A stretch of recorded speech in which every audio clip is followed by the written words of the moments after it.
Alright, hello everybody, and welcome to another Green Square Talks Battlebots podcast.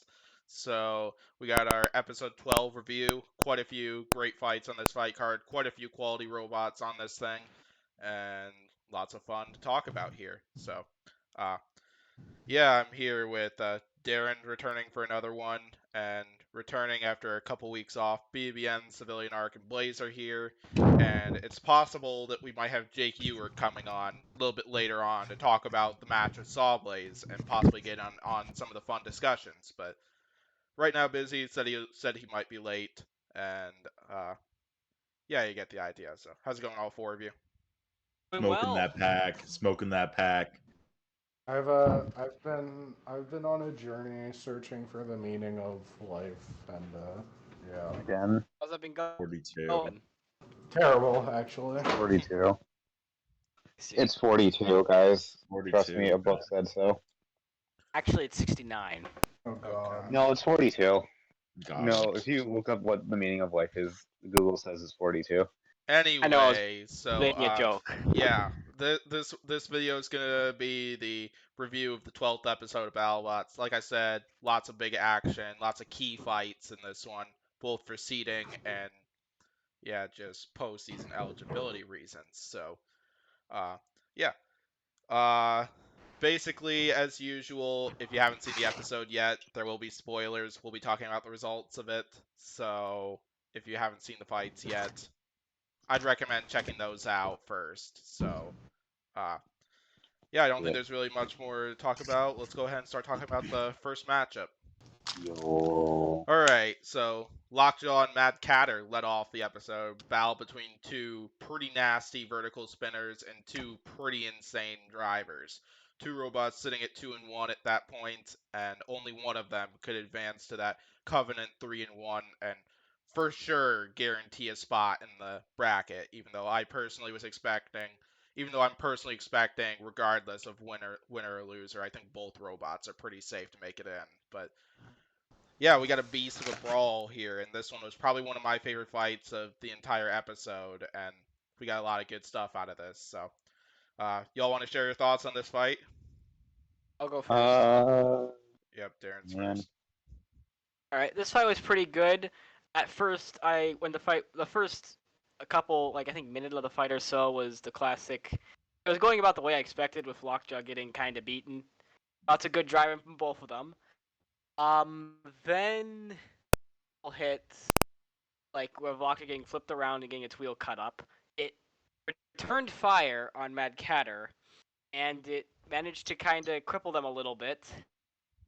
And then Donald seemed kind of hesitant to engage, which is understandable because Mad Catter's weapon was still on and they were still a threat. So he was trying to be strategic and get around to the side and try and hit him. Also, great work by the mini-bot. It seemed to actually get in the way of Donald's attempts to hit Mad Catter. But then Mad Catter kind of recovered and hit Lockjaw. Then Mad Catter kind of died again, and Lockjaw was also flipped upside down, managed to stealth right, and only started smoking a little at the very end and didn't catch fire. So that's a first for, I think, of the season. Lockjaw not catching fire, completely at least. So good, very surprising and good win from Lockjaw, I think. And yeah, good fight. Absolutely. So as a Lockjaw simp that I am, also I just realized that Donald Hudson kind of looks like Willem Dafoe. That's kind of funny. I see that now. That's so true, Oh, actually. God, no, you're not gonna. Oh no, Civ. That's one of those things where now that I think about it, you can't really unsee that. It makes me how now you're gonna Holy imagine shit, Donald Hudson as a Green Goblin machine or something. Yeah. Honestly. Okay, Wait. but yeah, this fight was fun to see because we've been waiting for that Lockjaw breakthrough for a while, and it was 2-1, so it was doing pretty good, but it didn't fight all those the bots that had a lot of recognition to their name. Malice is a good robot, but it doesn't have that oh shit, that's a top quality robot name to it. Glitch is washed, so Just glitch. Glitch, and then But yeah, then we got Mad Catter, which was which was a great performance by Lockjaw. Definitely a very good improvising on Donald Hudson's part, especially with that busted wheel, because it definitely gave him some shit. But yeah, Donald Hudson did great. It's kind of sad that Mad Catter kind of just went out like that when it was kind of forming a comeback. And it got out on the last second, right? Yeah, it was Did like it? Yeah. I believe it was like I don't know fully like about that, but 2 that's minutes probably 49 reasonable. seconds of knockout. Oh, it got counted out at the last second. That's right. Yeah, Oh, that's what you mean. Yes, yeah, you that's veer. true. That's what I meant. Yeah. That's what I meant. Words So are hard. yeah, But words yeah. are hard. I agree. Do y'all think that Lockjaw would have won the decision if it went to the Yes. judges? I Yes, probably, I I probably would think say it yes. would, but it I would would be a probably Yeah, it go was working. Lockjaw. It was more functional. I honestly don't see how Mad Catter would win the decision because yes, it was working the first part of the fight. Lockjaw was definitely had more control, more aggression, and I would argue more damage to Mad Yeah, like Catter. I'd probably give Lockjaw the decision for the same reason why I agreed with the Witch Doctor Fusion decision. Because like I felt Mad Catter Yeah. did more damage in this fight overall, but at least more visible damage. But then I think the mobility part is what would kill Mad Catter, at least on a scorecard if I was a judge. I mean, No, I could see that. I would still argue that Lockjaw wins damage because of the mobility of Oh Mad yeah, Catter. that's pretty much exactly why I'd give Lockjaw damage. It's I exactly thought because you were saying that you would give well, Mad Catter I was damage. more commenting on the fact that lots of people were arguing that decision because Fusion did so much visible damage, which is yeah. But then I would have given Witch Doctor damage. Same reason why I'd give Lockjaw damage here because of mobility. Mobility is like the most key bit of a robot functioning basically, and if you Yeah, kind of that's get what I'm fair. talking about, so Green color. Yeah, at least I can see why I would personally would have given Fusion damage, it's fair. but yeah. Yeah, this fight Anyways, was fun. Oh yeah. Fight was good. And realistically, like going into this fight, this was a really close fight. I believe on my rankings I had them like 15 and 16. So realistically, a very close fight, very, very close to 50. And a fight that I feel like at most is seeding purposes. Like I don't think Lockjaw gets. I don't think Mad Catter after this fight gets knocked out of the tournament. I don't think that's what's gonna happen. Definitely not. I don't think so. Definitely gets not. knocked out. But for seeding, this is really good for Lockjaw. It'll probably lock up like a top 15 spot, which that's gonna be huge for Lockjaw. Like Lockjaw's, I would say it's peaking at a good point. Like you always want to have a great regular season in general. So Lockjaw in. I wouldn't want to face Lockjaw in the tournament. Oh yeah. Yeah. Blaze, you want to share your thoughts on the match?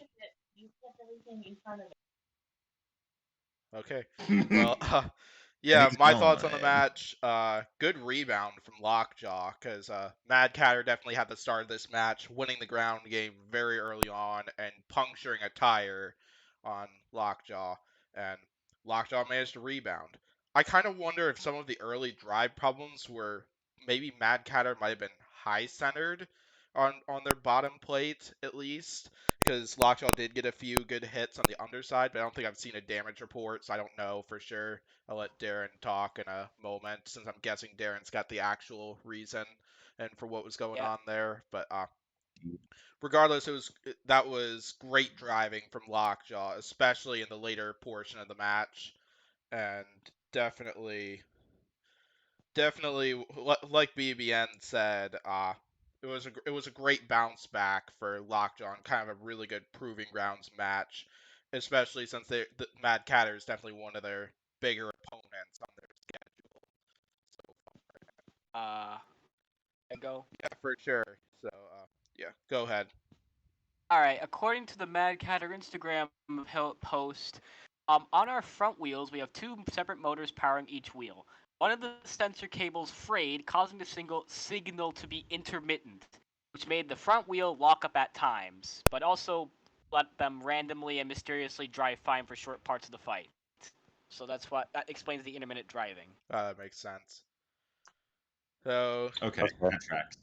yeah, regardless, it was a great, pretty back and forth showdown between these two robots, and yeah. So as for the next opponent section, these are their final qualifying matchups. So Wait, really, no, the I question still is need to. top 32, and I think BBN already answered that. I'll share my stuff right now. Um, Like BBN said, I think this one's a battle for seeding, and for sure. Like I think they're both in regardless, because Lockjaw's definitely sealed a spot with the fact that they're 3-1 now, and Mad Cow, despite being 2-2, who like both of their losses so far have been to really powerful opponents, and they had moments in both those matchups, and then the wins against Whiplash and Big Dill were both high quality victories, just to show how dangerous Mad Catter is. Like I think I would probably have Lockjaw. I'd probably have it somewhere. I'd say maybe like the 12 to 18 range, somewhere in there. And then Mad Catter, I'd probably have it somewhere in. I'd go 24 to 28, mid 20s. I think is probably where I'd place Mad Catter. But yeah, I think both of them have sealed a spot in the top 32, because both robots are looking as dangerous as ever, regardless of record. So can I talk about the fight now? go for it. All right, so this fight, like, yeah, it was a great fight. Great way to kick off the episode. I don't really have anything else to say because everything's already been said. What do you think But for top 32? I think that personally, I think Guakja's probably gonna get a top 15 seed, and I think Mad Catter, just based off the quality of its wins and losses, is probably gonna get like definitely like an upper part of the top 32, but like upper middle part, probably like around like 16 to 20, around that range. That's fair. Derin or Uh, Stuplich? I'll go. Okay, so Lockjaw is pretty much in at this point. It's a guarantee. I think it kind of just depends on how many winning record robots there are, because like there's a lot of bots that are at winning records that could end higher than Lockjaw. Like you have Minotaur, Witch Doctor, Riptide, hell, even Black Dragon could end up higher if it wins its fight against Riptide. Right now, I'll say I think it's gonna get a 14 seed. I don't think it's gonna be a bottom half seed, but it's just gonna barely scrape into the top 16 seeds. Um, Mad Catter, it depends on how many .500 robots are in the field, and if it gets to that, how many one and three robots are in. I'd I'd say that probably for now I'd go 22 seed, just because there seems like there might be a ton of 2-2 record bots going into the postseason, and it's Mad Catter I think has performed better than most of them. I think. I would agree. Derin, you want to talk I about it? agree. Seeding, I don't know. Lockjaw's probably in. What seed? I don't know. I'm not good at that Yeah, kind. you don't have to share seeding. Like, if you want to just share whether you think they'll make bracket or not, go for it. I think they'll both make it in because 3-1's good record. I don't really see why you wouldn't put a 3-1 robot in unless all their wins were forfeits or something. And Mad Catter's probably getting in. Those are my takes, I guess. Great takes. I agree with All all of right, them. should we move on to fight number 2 then? Yes. Yeah. Gruff and Malice. So I'd say this was a fight where I think both robots were in kind of a must-win situation, because Gruff at that point was sitting at 1-2 with only that win against Ripperoni in the leadoff episode, and then Malice was sitting at 2-1. But personally, probably in my opinion, one of the less quality 2-1s at that point. I mean, Yeah. whether you agree or disagree. So I think this was a must-win fight for both robots, and yeah, one of these robots delivered pretty well in this match, and sadly the other one is kind of in a hole, and that one that ended up coming out on top ended up being as expected, obviously, because it's one of the more awesome robots in the field. Malice did. So, Okay. Bias. yeah. Biased. Bias. All right, how about y'all share your thoughts on the fights then? Alrighty. This fight was the best fight of the episode. Trust me, lads. Hydra, Okay. like every single other fight, pales in comparison to Gruff dying to a horizontal spinner again. Man, Oof. the one Apparently, bot that Gruff is designed Nothing to like it. beat, it lost to again. It's like 0-3, right? Like it hasn't won one, right? Oh, it's I beat don't think it Gemini. has. It beat Gemini. Well, Yeah, Gemini's it did beat Gemini's a Gemini. middleweight. Okay, it beat Gemini. I mean, It something. okay. Yeah. It beat Gemini by getting it stuck on the pulverizer, It beat which Marvin honest, as well. And but Okay, see, Marvin's it Marvin. hasn't won a it beat good. It's beaten It hasn't. It Gemini hasn't twice. win. It beat Gemini twice actually, and then it beat It Marvin. beat Gemini twice. It hasn't been a some horizontal It hasn't spinner. been a good horizontal. Beggars can't be choosers, BBBN. It lost to Bloodsport when Bloodsport's weapon broke. Like, Gruff has to start somewhere, man. Not they all can't. They can't That all How was be about the y'all? losers. Y'all second talk about this season. matchup. And the funny thing about Gruff is that it was actually doing good in this fight. Like it got a good shove in on Malice, and then much like Gruff's entire career, it crumbles right in front of it, and Oh man, it when that fails to happens. recover. this fight was interesting. I mean, yeah, Gruff did have a great time flaming Malice for a good 10 or 15 seconds at one point. They got a good shove in. And then they like overturned or oversteered, I think, and let me look here. They got hit in an exact weak spot, according to the team, which was which kind of just everything started falling apart from there because it caused their drive to just I think their chassis bent and so they couldn't drive on the floor that good. you So could then visit Malice them. could No. just take a free shot at the back, and then they got KO'd.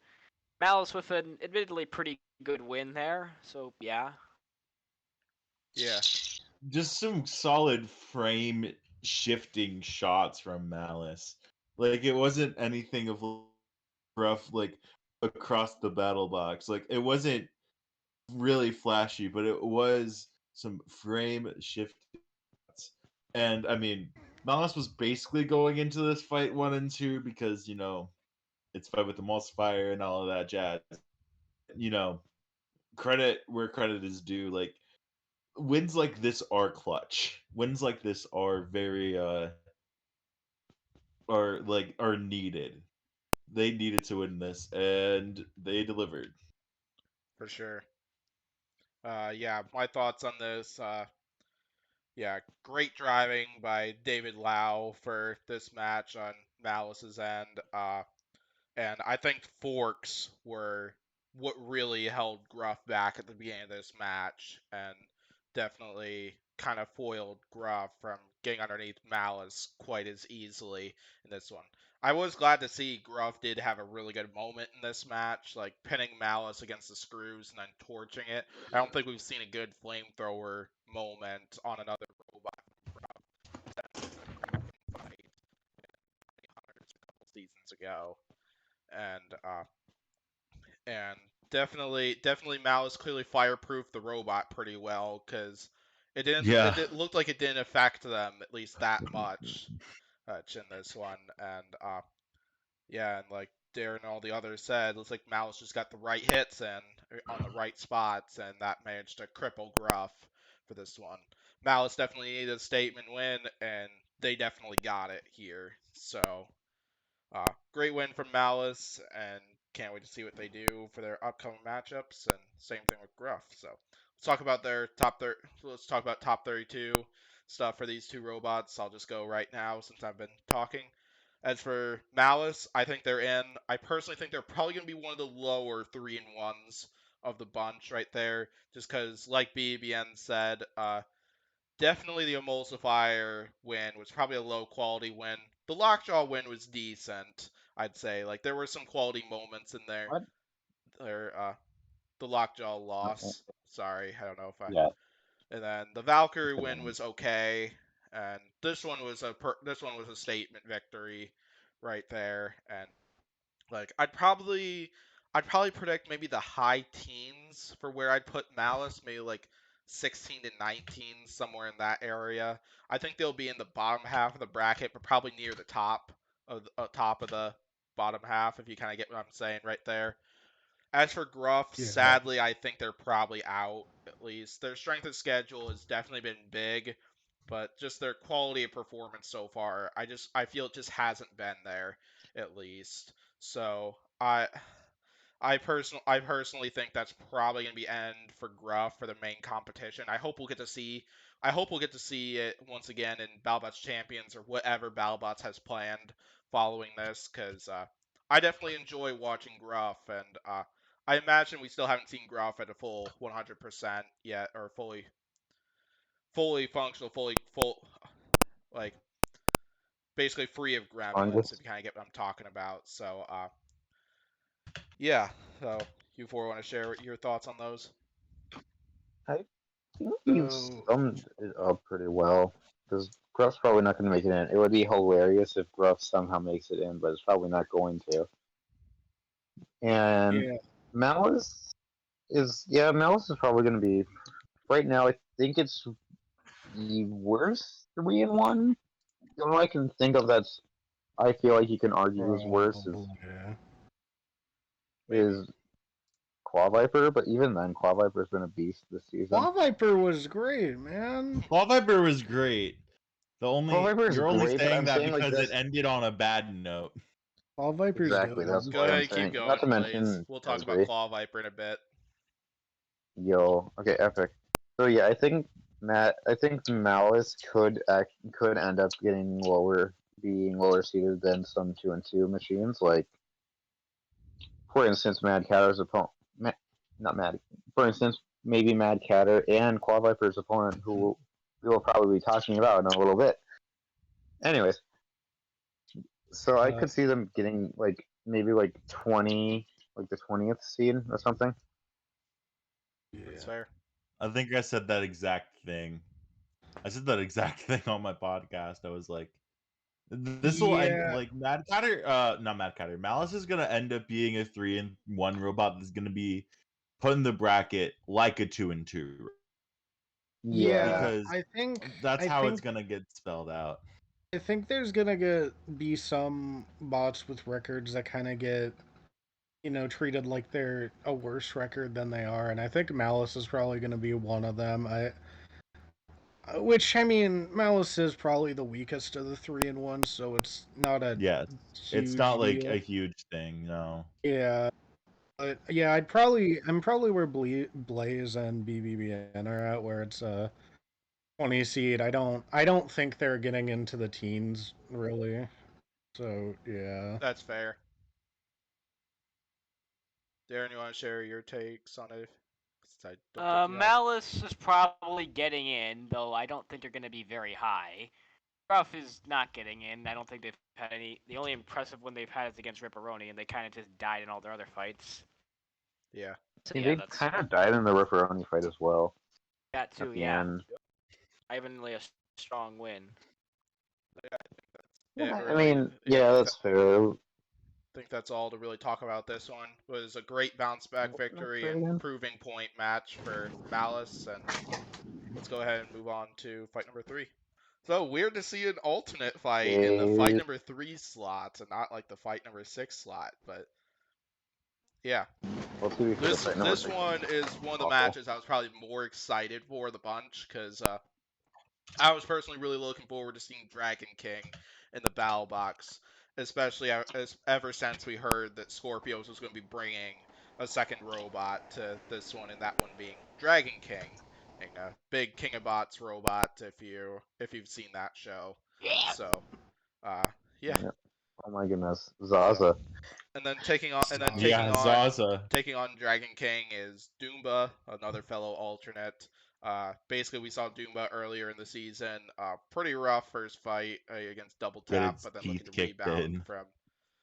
rebound from that in this fight with Dragon King. So, let's see. How would I describe this fight exactly before I throw the floor to you guys? There are always those Fight. movies that are like so bad that it's good, basically, or like so bad that it's funny, kind of. That was kind of this fight, in my opinion, basically. Can you name a Like- movie like that, please? The Room. What? But yeah, like this one, like I felt probably parts of it wasn't exactly very eventful, but it had some really funny moments in this one. I'd say this is like the funny fight of the week, kind of, in port, like when I'm talking like In poor Poor's eyes? standpoint. But yeah, y'all want to share your thoughts on this match? This is in fact a match that happened. Yeah. True. Personally, I think Dragon King will make top 32 this season. Trust me, lads. It'll be God, better top- no. Trust me, boys. Trust me, lads. It That'll beats be funny if I'm- Dragon King actually does make bracket. It's not. Like, Trust I me, don't lads. think it's going It's Yeah, just to. not but, going. It's you just never know. not. No, like physically can. It's only for exhibition. Right. It's very funny to me how at the beginning of the season they're just like, oh yeah, if these alternates do really good in their fights, they're gonna make it in, and then they explicitly said, yeah, these are exhibitions. We don't care anymore. Like these are to fill in TV time because we Yeah. don't have enough regular fights. Here you go. Here you go. Have Man, I fun. really hope that at least one alternate somehow makes it in. Personally, I think that'll be Terratops. I would bet Terratops or Double Tap, but yeah, BBN, I don't you think want to talk Double about Tap's the gonna match? beat their next opponent. This was the one I didn't remember the most about. The chainsaw did a thing on Doomba, but that's about the extent of the damage Doomba did. It Dragon King sure does look from season 3, and that's all I'm gonna say. That's fair. True. Can I go next? Go No. for it. All right. I don't know. Can you? Yeah, this was an interesting fight. I think the people driving Dragon King, Zack and the Diana and the team were still figuring out how to drive Dragon King, because I could just they seem to be struggling to kind of move the thing, which is fair considering it has like 1, 2, 3, 4, 5, It's got a lot. 7. A lot of points of articulation, and I think in China it took like 4 people to drive the thing, and they downgrade to like 2. I feel I get why they weren't as effective as you would think they would be. They're still learning how to drive the thing, but they did decently. I mean, the chainsaw actually did damage, which is interesting. It was kind of just a bit of a driving practice match with Doomba occasionally bumping into them. Absolutely. Yeah, I'll be Yeah, honest. I love- I really don't think Doomba. I don't think Doomba's coming back. No, I think But he's the coming back Pikachu because it's blade. funny. But the Pikachu No, blade. I gotta be Blade. honest. Pikachu Blade. This is a Pikachu bit of a Pikachu hot Blade. take. They gotta make something with Nintendo to get the Pikachu blade into the Battlebots. I want the Pikachu Blade on Battlebots. That would be so funny. Greg watch the Munson, Pikachu if you're Blade. watching this, there you go. Okay, Yeah, hot Greg take. I Munson don't get think away. Doomba is Funny. really. I think Doomba's a bit too much of a meme. I think they're trying too hard to be funny. Like I think with Doomba, No, like it's I think as it's for next great. It's season, working. like I think if they do It's bring working. Doomba, I think they might bring Doomba back for the same reason they might bring Rusty back at least. Combination for the memes and the fact that they tried to do a Rusty versus Doomba fight twice actually apparently during Yeah. filming based on what the Doomba team told us when they were on the podcast last, but then sadly Check Rusty that out. dropped out for reasons that I'm describing now. So Yeah, go check it out. Green might be describing it wrong. It was like episode 6 or something. I don't Subscribe remember. to Green Square Talks BattleBots while you're there. Subscribe to Green Square Talks BattleBots Fair. for more BattleBots content. And Civ, you want subscribe to to talk the about the BBBN fight if you have podcast. anything? What? I'm gonna guess no, so I'm gonna talk about the match. I now. said it was in fact a fight. Yeah, you did. Truthful statement.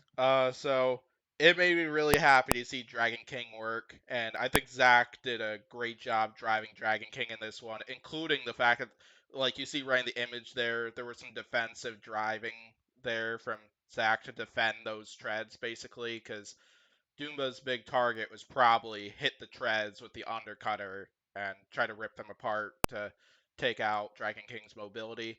And we got lots Good of great plan. saw action from both robots. I found it so funny when when Doomba's chainsaw managed to cut one of Dragon King's weapon belts for one of those two saws right there. Like this fight, like I think was one of the more uneventful ones, but it was one of the funnier matches in my opinion, and like it's always Oh fun yeah, to I forgot see. to take one. So yeah, sadly Doomba did post a damage report from this match, and looks like a lot of it just seemed to be like a little bit of like a lack of stick time and lack of testing time, basically.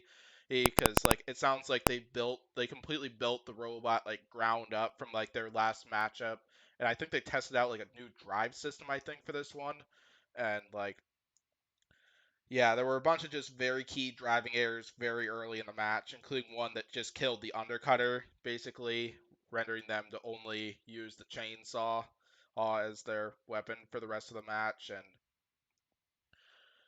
yeah, Ooh, sadly this funny just thing. didn't go in their favor. So Wait, yeah, okay. I have one more thing to say. what? The moment of the fight was definitely when Zach was struggling to get Dragon King to like in a position that he wanted to drive in. So I have dubbed it as Dragon King dancing. So That's fair. okay, that's all. So yeah, I'm not sure if there's really much more to talk about with this one. We don't know what their next opponents are as of this point, We so do the yeah, fight I know card we get don't know released their top. We and don't know Dragon their. King's on it. Yeah, we don't. Yeah, like pretty sure these two robots probably won't be in brackets, so I don't think there's really much to talk They'll about be in exactly the next bracket, opponent trust me. section. So yeah, let's go ahead and move on to the next match then. Speed. Okay, Banger. Midway Major, and Oh, this was probably the fight banger. I bet a lot of people, like both in here and also people who view this podcast are looking forward to, because lots of y'all that have been viewing this have been commenting about this fight, and it sounds like there was a lot of hype for this one. And I will admit I was very hyped for this matchup too, because Well, we it was got very probably the hyper shock. two fastest robots in the competition here, and including one of them has just come out completely out of nowhere, and definitely been a No. big standout this season so far. And it's not Hypershock, so What? yeah, it's Alright, I'm back. Hypershock I and just Claw hit Viper. one. So Hypershock sitting at 1-2, a tough schedule though. Both losses being to Solid. 3-0 right now. Probably not the record a lot of people were expecting to see, at least prior to the season starting, which is incredible. So, yeah, y'all want to talk about the match then? Well, let Civ go Yo, first. okay. Man. What? Me? Oh. Yeah. Because since you're probably the Claw Viper simp of the five of us. I do want to get manhandled by Claw Viper one day. That is true. Wow. Sure, she Oh, will maybe ass a Steve likes kiss. Claw Viper a little too much. Wow. Claw Viper's Uh, gonna How hip about you drop talk about the actual match, Civ?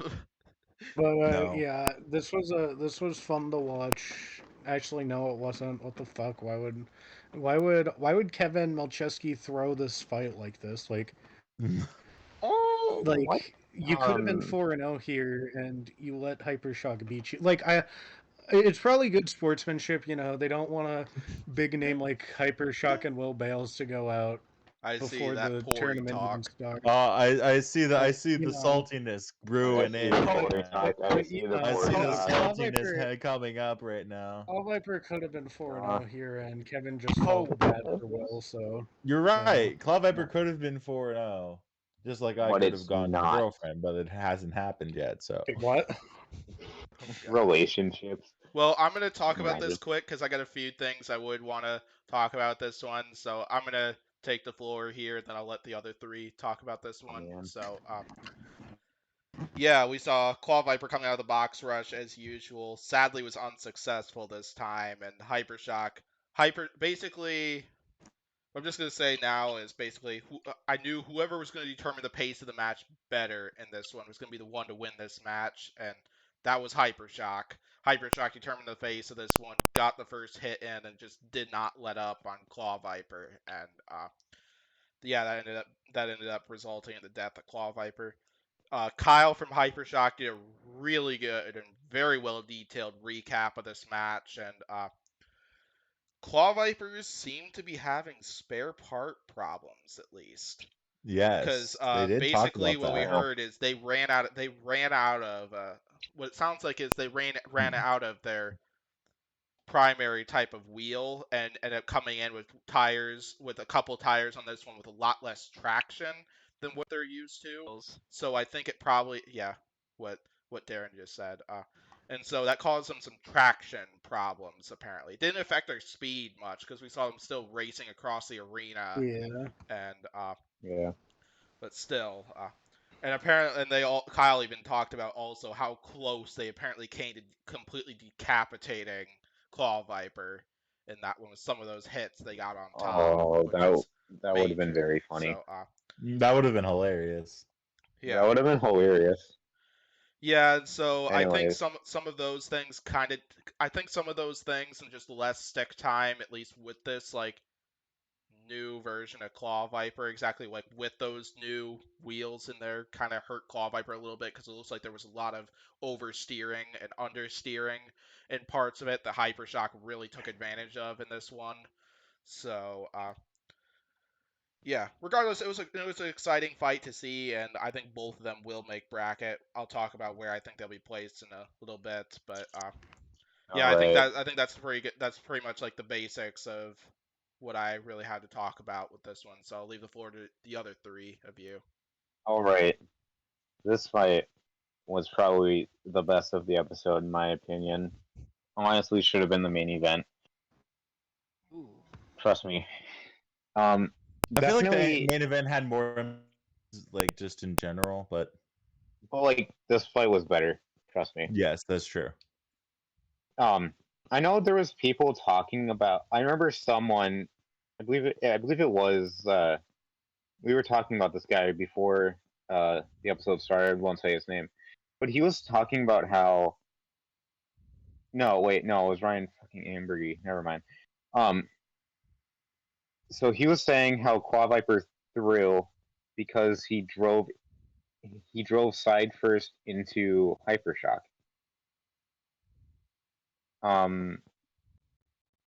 I just want someone to explain to me how the hell that's supposed to work.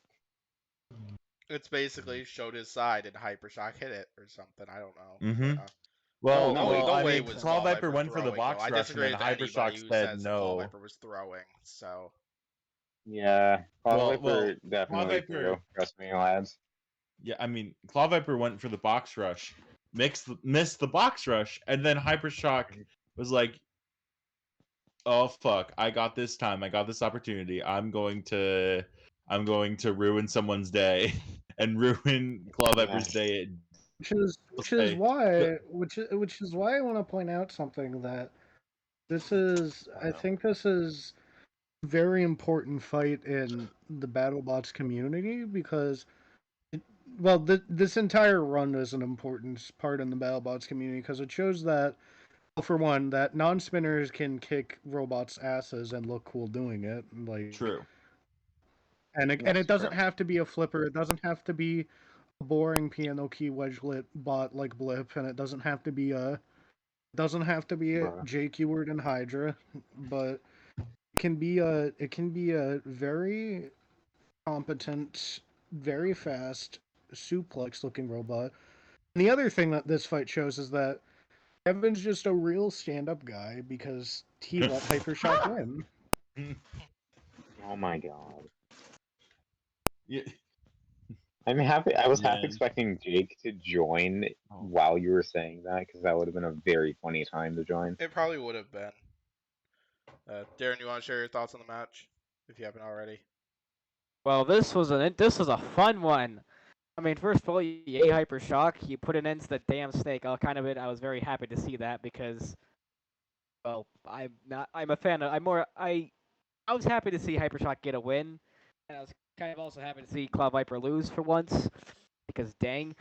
But yeah, as in was said in the article, Cloud Viper was running Coulson wheels in the back, and and Kyle in the article noted every time they got a hit in, it was because Cloud Viper oversteered, which allowed them to get hit on the side a lot. So that's an interesting detail I thought was cool. Yeah, they took a lot of damn damage. Cloud Viper did, and it was just a good fight. Very good driving fight for what it was. Very fast, and yeah, good fight. Yeah, Hypershock's probably. I think Hypershock's probably gonna make it into the bracket. Not sure where. Cloud Viper is definitely probably gonna make it into the bracket. Not sure where either. Yeah, I'll share my thoughts on those, and I'll let the other three do their postseason guesses.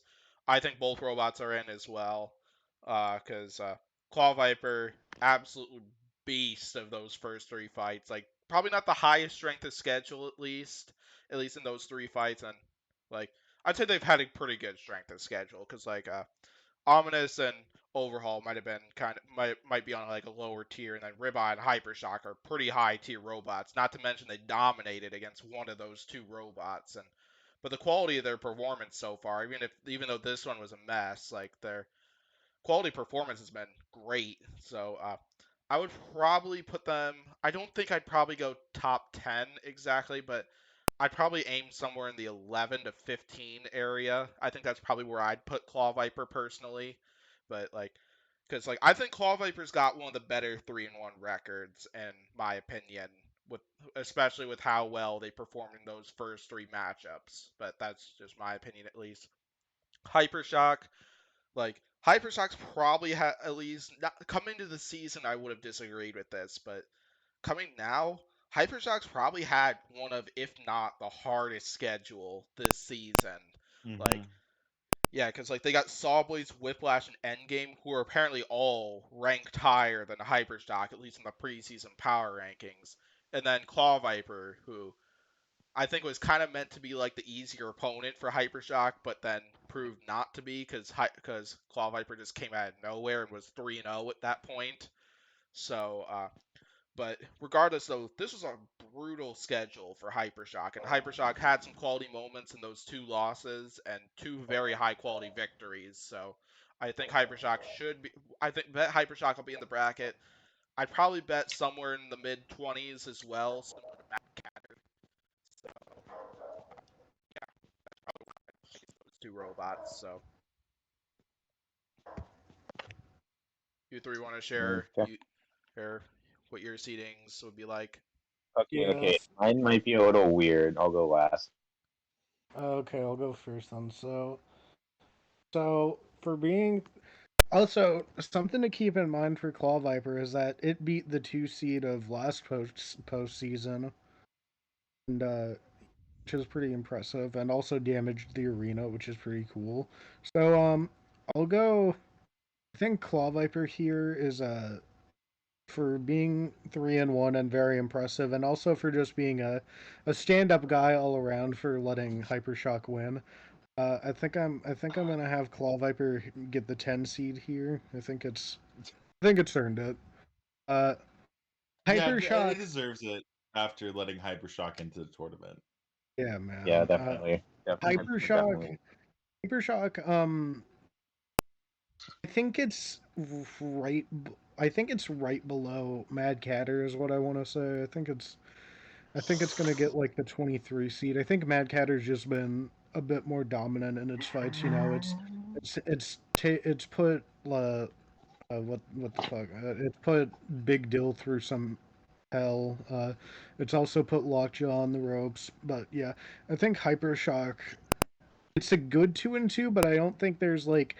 I think the fights it lost, it was pretty much gonna lose after the first few impacts. Well, there's gonna be some like 2-2s that like, oh, if this moment in the fight happened differently, then this bot could have been 3-1, like Mad Catter, for example. So I think Hypershock's gonna get like the 23 seed or something. For sure. Yeah. I will go next. Mine's pretty similar to Civ. Plot definitely going to be. I'm gonna say top 12. I feel like there's a lot more shaking out at the top that has to happen for me to confidently say that this is a top 10 seeded robot. As it stands, like it's on the bridge of that. But shock. Some people, I would be a person that would argue that if it lost this fight, Hypershock off of its schedule alone can make it into the bracket on 1 and 3. But now it's 2 and 2, and it still has that really same hard schedule. It's a lot harder of a schedule than in my opinion. That's just how I personally feel. There is what Civ argued as the sort of the competition standpoint where Hypershock did less in their losses than Mad Catter did in their losses. I would have to give the nod to Mad Catter. I think, but Hypershock's going to be like right below it. It's going to be the next seed right after Mad Catter. Yeah. I'd agree. Blaze, what do you got? What is your weird Alright. take? I think based off of schedule and how they've won their fights, I think Hypershock might actually make top 16 because, like, Civ left. Well, Well, you really just aggravated him there. yeah, I just okay, like not, and I think where I'm gonna put Hypershock is at the 16th seed. I would love to be proven wrong. I'm just glad that Hypershock's probably gonna make it in.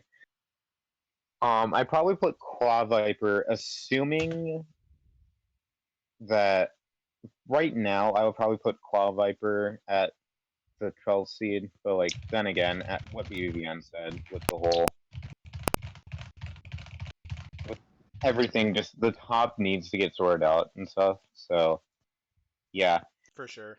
Anyways, All right, then. Derin, you haven't spoken yet. Alright. Derin, go. Well, I think Derin shared his prior Bye, to. You did? BBBN. Oh man. Huh? Oh man. Did he leave? Yeah. Yeah. All right. Well, anyway, let's move on to fight number 5. Yo. All right, Big Dill versus Free Shipping for fight 5 on this card. Battle between two legendary drivers and two robots whom were a lot different than what they were in past seasons. So, it says both added a vertical spinner attachment and another critical match because Free Shipping was currently sitting at 1-2 and in a must-win situation for this one. Big Dill sitting at 0-3, but some pretty quality losses there. And so, yeah, if either of these robots are going to have a big shot making bracket, they needed a win here, and only one of them could get a win, and that ended up being Big Dill. So, yeah, I'll leave the floor to you four. Big Dill won. Let's go, boys. Best fight of the episode. Go ahead, Derin.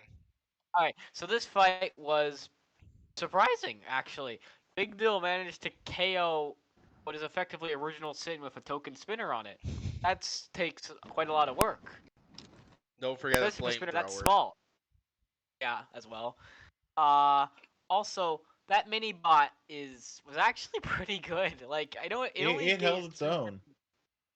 Yeah, I think it did like a bit of damage even to the heavyweight, which is pretty impressive for its small size, well, comparatively small size.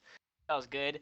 But Free Shipping did manage to get a couple of attacks and did rip off an armor panel off of Big Dill, but in the end, Big Dill just dominated Free Shipping and eventually just KO'd it, I think. Yeah. So, good fight, good driving fight from the both of them. Big Dill showing its potential as a robot contender.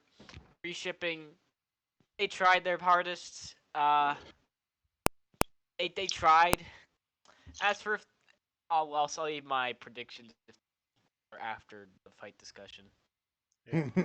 Green, check That fight, KOD real quick. Oh no. that was I'll a check KO. KOD while one of you and BBN talk about the match. Wait, that fight was ended in KO. Yeah. Genuinely do not remember Yeah, that Big Deal happening. knocked out free shipping. Mhm. Yo, Well, no, even Bay's huge Big for Deal Big moment. Dill. Huge for Big I Dill. don't get it, Sev. Honestly. Don't you remember Big Dick? It's Big Yeah. Dick fighting next screen. Oh yeah, Big Dick. Love Big Dick.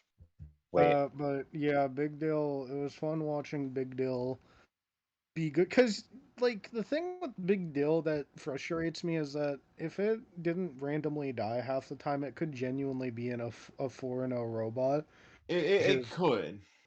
which is crazy to think about. The wasted potential on this. This is like the best performed 1 in 3 ever. I wouldn't say best Honestly. performed 1 in 3, but like the most potential in a 1 in 3. at this moment, right? But yeah, it's good to see Big Dill finally nay on some hose. I think Big Dill. I think Yo, Big open that up. Dill. Nay on those hoes. Hopefully, I haven't seen their Robogames performance, so I can't really give a take on that. But hopefully, they're doing good in their other robotic combat field, and hopefully they come back to. Because I'll be honest, I think they do deserve another shot at the season, and especially with the way their robot runs. If they can get some better internals in there, they could genuinely see like a Big Deal tournament run next season. For sure. Oh, I totally. want to see Big Deal become the champ. Well, we could even. I'm gonna skip the fight real quick because I feel like my main talking point is gonna be a little bit of a halt. I do think with how it performed in the season, almost beating hijinks but dying, almost beating Scorpios and dying, and lasting mostly the entire fight against. And I think this 1 in 3 robot has a very solid chance of making it into the tournament. It is currently some things have to go its way, but I can totally see the case where Big Dill may because like it was dominant in so many fights. Because like you look at like the Cobalt fight against Minotaur, where Cobalt was dominant like a good chunk of the fight, and then it lost. A lot of those turned out like is very similar to what happened with Big Dill, and I think that's something that should be of note when it comes Absolutely. To Big Dill's case for the tournament. Yeah.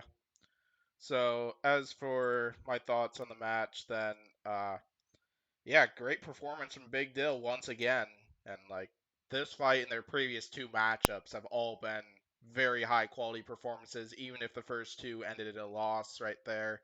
It's one of those things where like record doesn't exactly tell the whole story about a robot right there. Like Big Dill would probably win that title if I took a guess.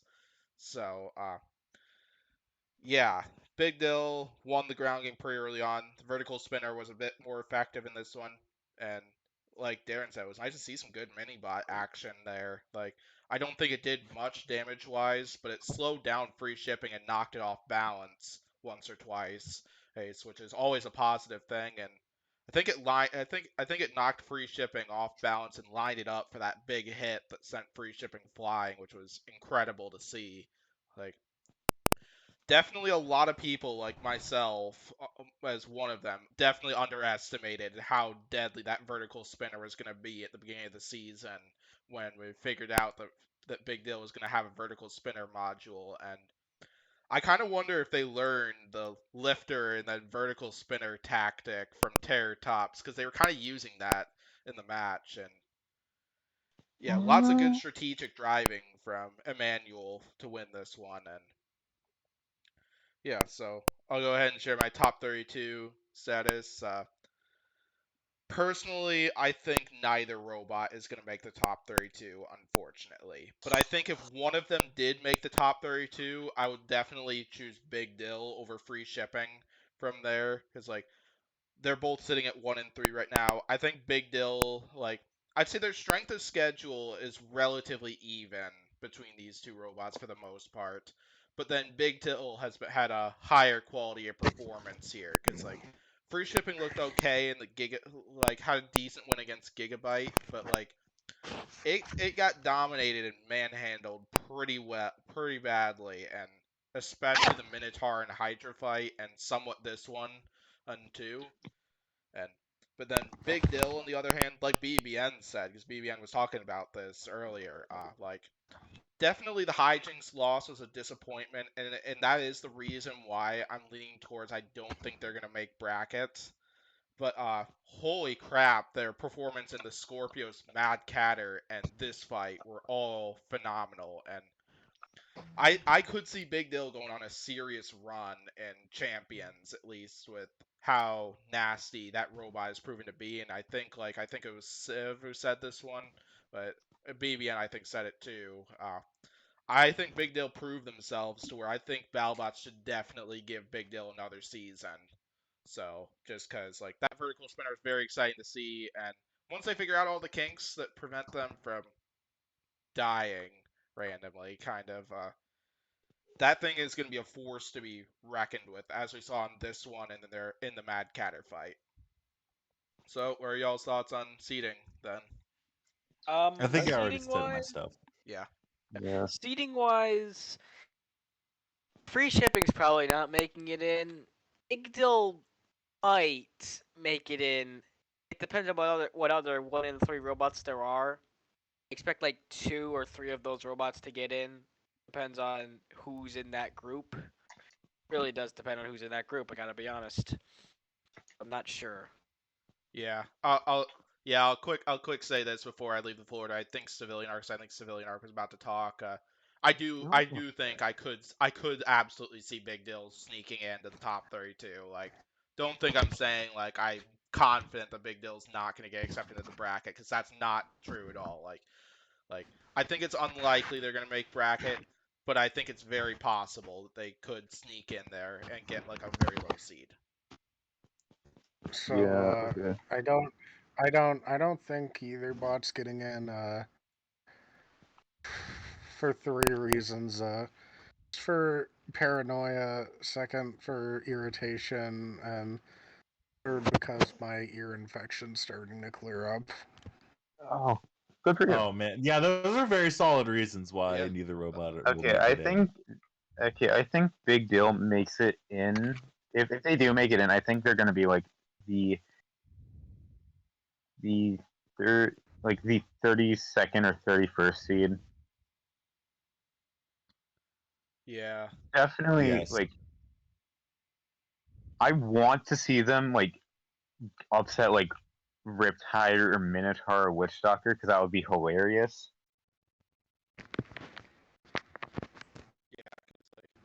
My But thoughts I'm are still not. low 30 seed, or if Yeah. Battlebots does last chance matches like they did last They season. won't. They won't. I'm pretty sure it's maybe confirmed they'll that they don't. Well, I don't think I've seen confirmation, but yeah, like we'll see when we They get don't- closer to that point. So go ahead and keep talking, boys. Anyways, I really hope Big Deal makes it in. But I'm not confident in it enough. That's fair. Okay, I'm done.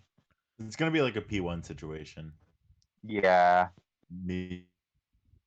Methinks I'm pulling for Big Dill. That's my one. Like that's the one underdog I'm really rooting for to like sneak in. But I realistically don't think it will happen. Fair. A lot of things have to go right for Big Dill.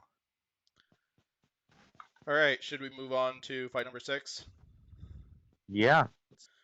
Yeah, fight number 6, Shreddit Bro and Lucky, the last I think third fight between the top 50 robots, and this one was interesting. So yeah, Lucky came in with a front end attachment, I believe, for some extra defense for that flipper against Shreddit Bro's drum spinner, and this fight definitely went a bit quicker than I thought it would. and but I don't think there's really much more for me to explain before discussing it officially, so I'll just leave the floor to you four. We got lucky with the Uh, Giga Chat Jin. Can we not talk about this fight? Well, we have to. we have to, man. We have to.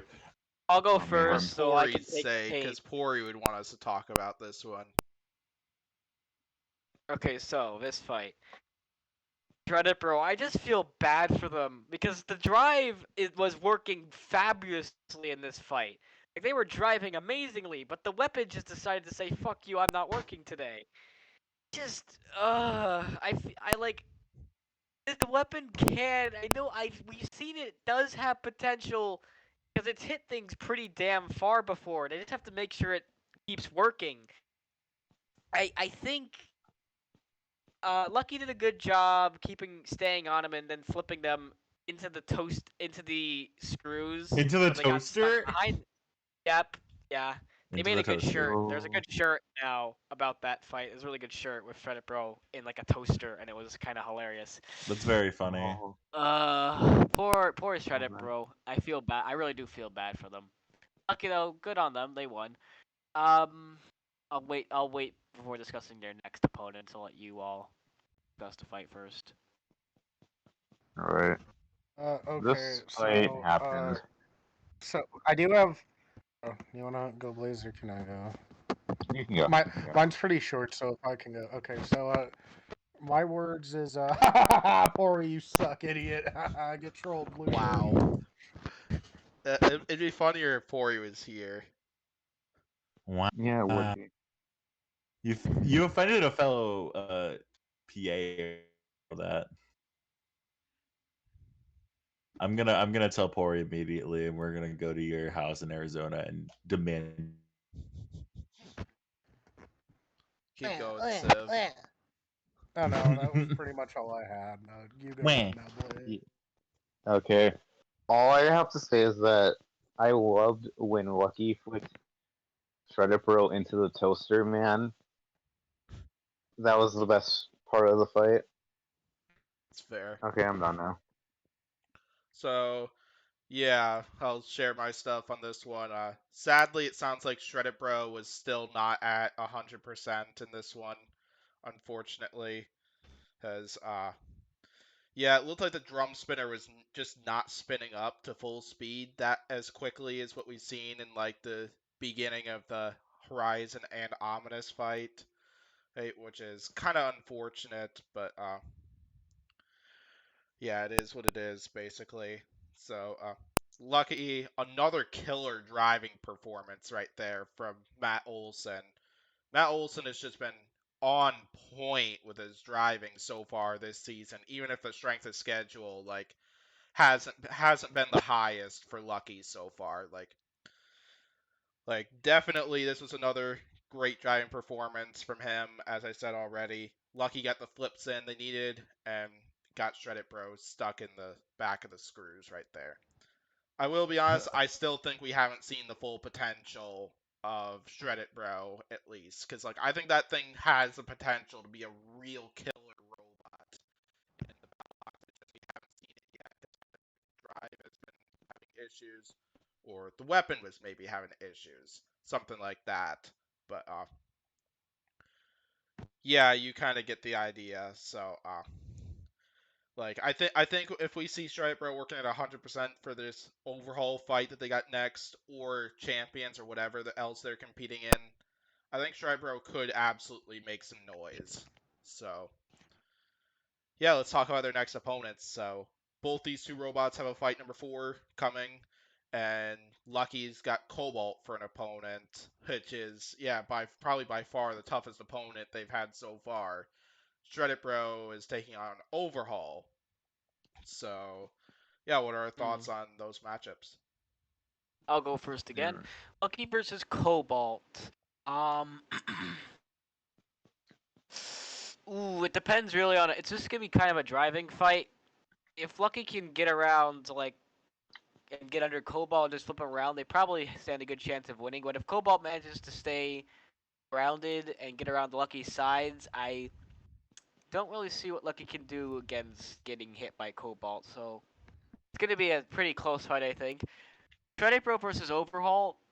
If Shreddit Bro finally works, if everything works, guaranteed win because it's Overhaul, and it's Overhaul. Do I need to really explain why? I think that argument holds up as much as you think it does anymore. Overhaul's It's kind of Overhaul. improved, I Honestly, they barely won against Star Child, and they lost Drive in the Star Child fight. So Shreddit Bro, I mean It's Overhaul. fair. If Shreddit Bro's weapon just doesn't work, then Overhaul will probably somehow manage to get another win, which is amazing. But if Shreddit Bro works, I expect them to win. If they don't, then Overhaul will What is- probably come up in. Is Overhaul 1 and 2 right now? Yeah. It's Some- 1 and 2, but it beat It beat it Star held Child, it but held its lost own to- against Claw Viper. Yeah. That is what It I'm held going its to own say. against Claw Viper. Held its own against Claw Viper, then got wrecked by Cobalt. But anyway, I mean, Funny it's part Cobalt. thing is that I nearly won the Cobalt.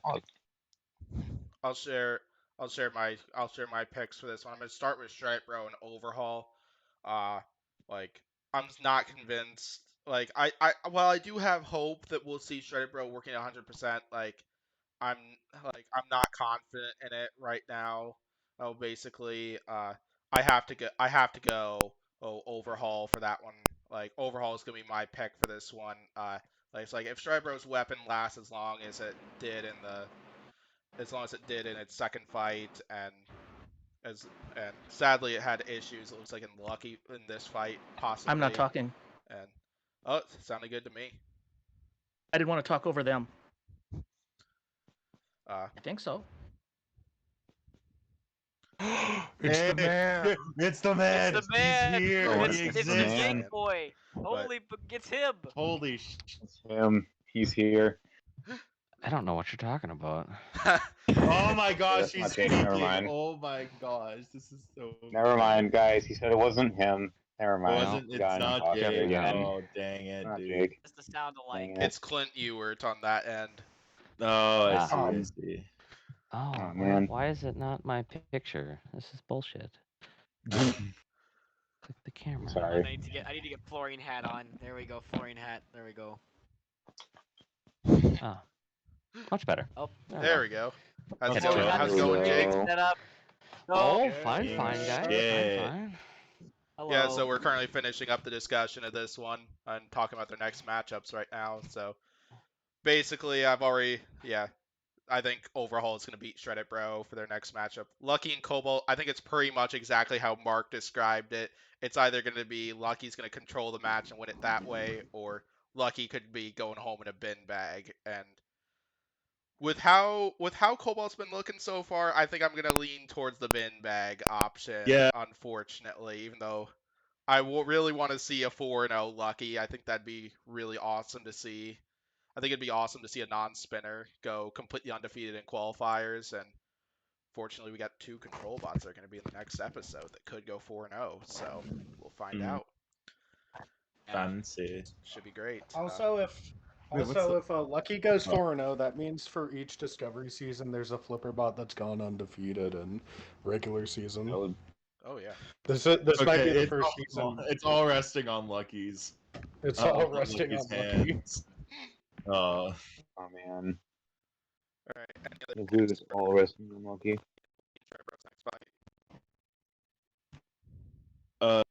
Shreddit Bro is probably gonna lose. That's all. I don't think Shreddit Bro wins this.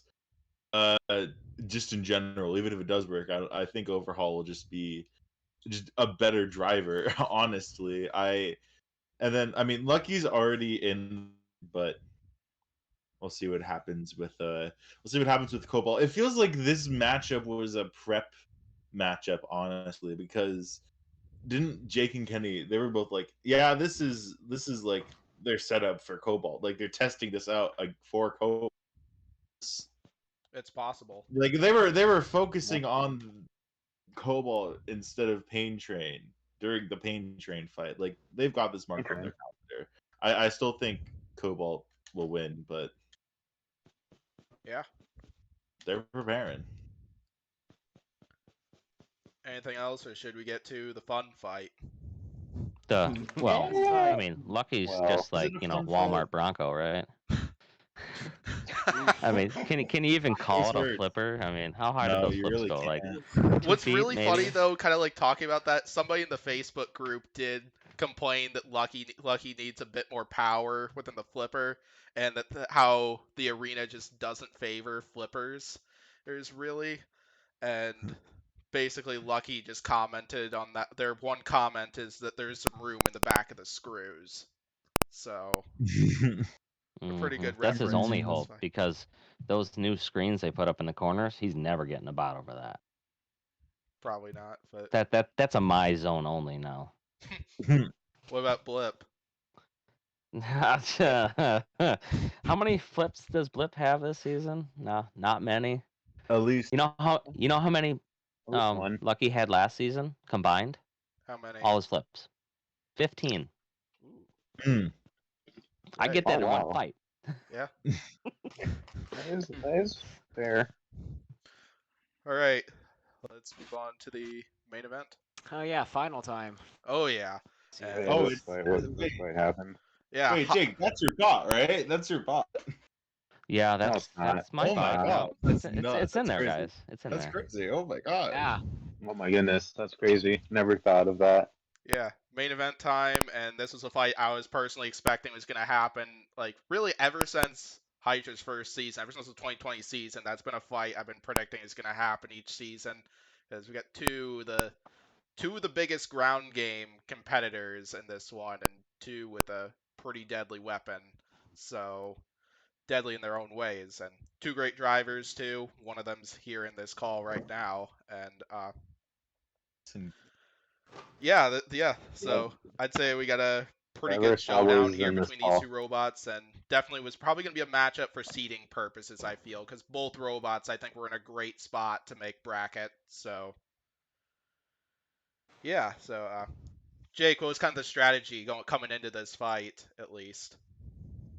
Get underneath them and hope I don't get smacked with the saw, man. I mean, this was my nightmare match. Absolutely, this is not a good match for me at all, especially with how dominant Sawblaze is and has been, and it likes to scoop bots up and just smash the top walls. And I don't have armor up there. I did kind of for this match, but not enough to actually really protect me. But it's lucky I got him broken enough in the first couple flips that he couldn't drive for diddly anymore, and then it was kind of just all over for there because once he even scooped me up, he couldn't drive anymore because one wheel came off the ground every time. So lucky. I will call it lucky. This was, yeah, it could have been way worse. Absolutely way worse. Mm-hmm. But if he won, he's number one seed for sure. Absolutely. Yes. No ifs, ands, or buts about it. And these two bots, I mean, other than the Orange Boy fight, we're not going to talk about that one. These two bots probably had to been the absolute most dominant out of any two bots in Battlebots, right? Like Oh, yeah. every fight that they were in, Just in it general, was just yeah. so one-sided. Oh, yeah, absolutely. Yeah. So, anyone else want to share thoughts on? Anyone want to share thoughts on thoughts on this match? Well, I'll go first, I guess. Should I go first? Go I'll for wait it, till Derin. the end Go for it, when go and for it. Jake can explain how upset I was with him. 'Cause I was pretty mad. Yeah, Jake, I have you on my fantasy team, and I could have gotten 5 points out of that KO, and then you took it down to 3 because you took out their Oh, yeah. Yeah. I'm Yes, I upset. have much, could've much been sorry, first yeah. True. I'm Could've been pretty first sure seed, Jake was yeah. thinking of you and how you drafted Hydra onto your fantasy team, and so decided to troll you a little bit. So Yeah, that's I mean, Yeah, what he's happened. gonna I'm lose messing with by everybody, like not 2 giving them points, that. that's why. You should I just mean, I get did the same thing to free shipping though, right? you should get Yeah. extra I mean, points no, in the wasn't free shipping a knockout? in the fantasy league. You should get extra points for flipping the dead bot though, for continuing to attack them. True. That's not how that I don't know. I'll tag Cordy right now and this tell him that. Oh no. Okay, so this fight This was was just. yeah. This fight was just. I don't think I think Sawblaze got into Hydra like twice in the entire fight. I can't remember specifically, but Hydra just kept getting under Sawblaze, flipping him up into the air. Notice the Sawblaze that they kept working for, well, their drive at least kept working for the whole fight. That's good. Upset about their fork kind of getting bent down and they kind of couldn't drive properly, but they could still move, so that's credit where it's due. This is just domination from Hydra. Like, they never let up. Constant attacking, constant aggression. I found it kind of funny at the end. Jake decided to just put Sawblaze back into the fight, which I was like, that's kind of cool, I guess.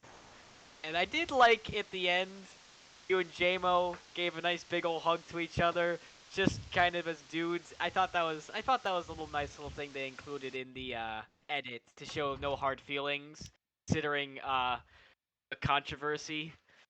That was a good little addition I liked. So good fight. Yeah.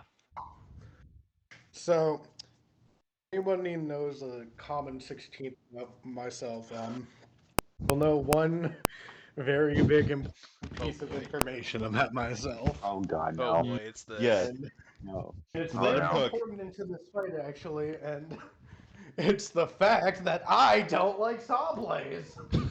Let him cook. Oh no. What? Basically, why do we let him Jake, you cook just became Civilian Arc's hero. So, again? Jake, you're my golden boy. But He's so, now a yeah, bandwagon fan. Yeah, I was always living in the fear after Sawblaze beat Scorpios that it could happen this year. Sawblaze could go 4-0, and there's nothing I can do to stop it. And then Yeah, Jake nothing you stopped can do, it but for Jake me, did which something. is Jake stopped it for me, which is always good. And yeah, that's about it. Why do Man. you hate Sawblaze? Hammer saws are Because he's boring. Sid Civilian just Arc hates and hammer he's saws a- in general. So, What's I wrong think with the hammer only saws? They're hammer- awesome. They're not actual Well, he's saws. Civ. They're fake. He's Civ, that's why. All right. Man. Blaze, you want to share your thoughts on the match? This fight, honestly, well, despite me not liking Hydra that much, definitely, it's not like the Boo. worst fight. Boo. You want me to tell you another dick joke? Because I will. No, let's Kick not off the No. podcast for it. Hey, Not hey, I going got my Blaze, dick hold- in here right now, so don't even start. Wait, hold up, what?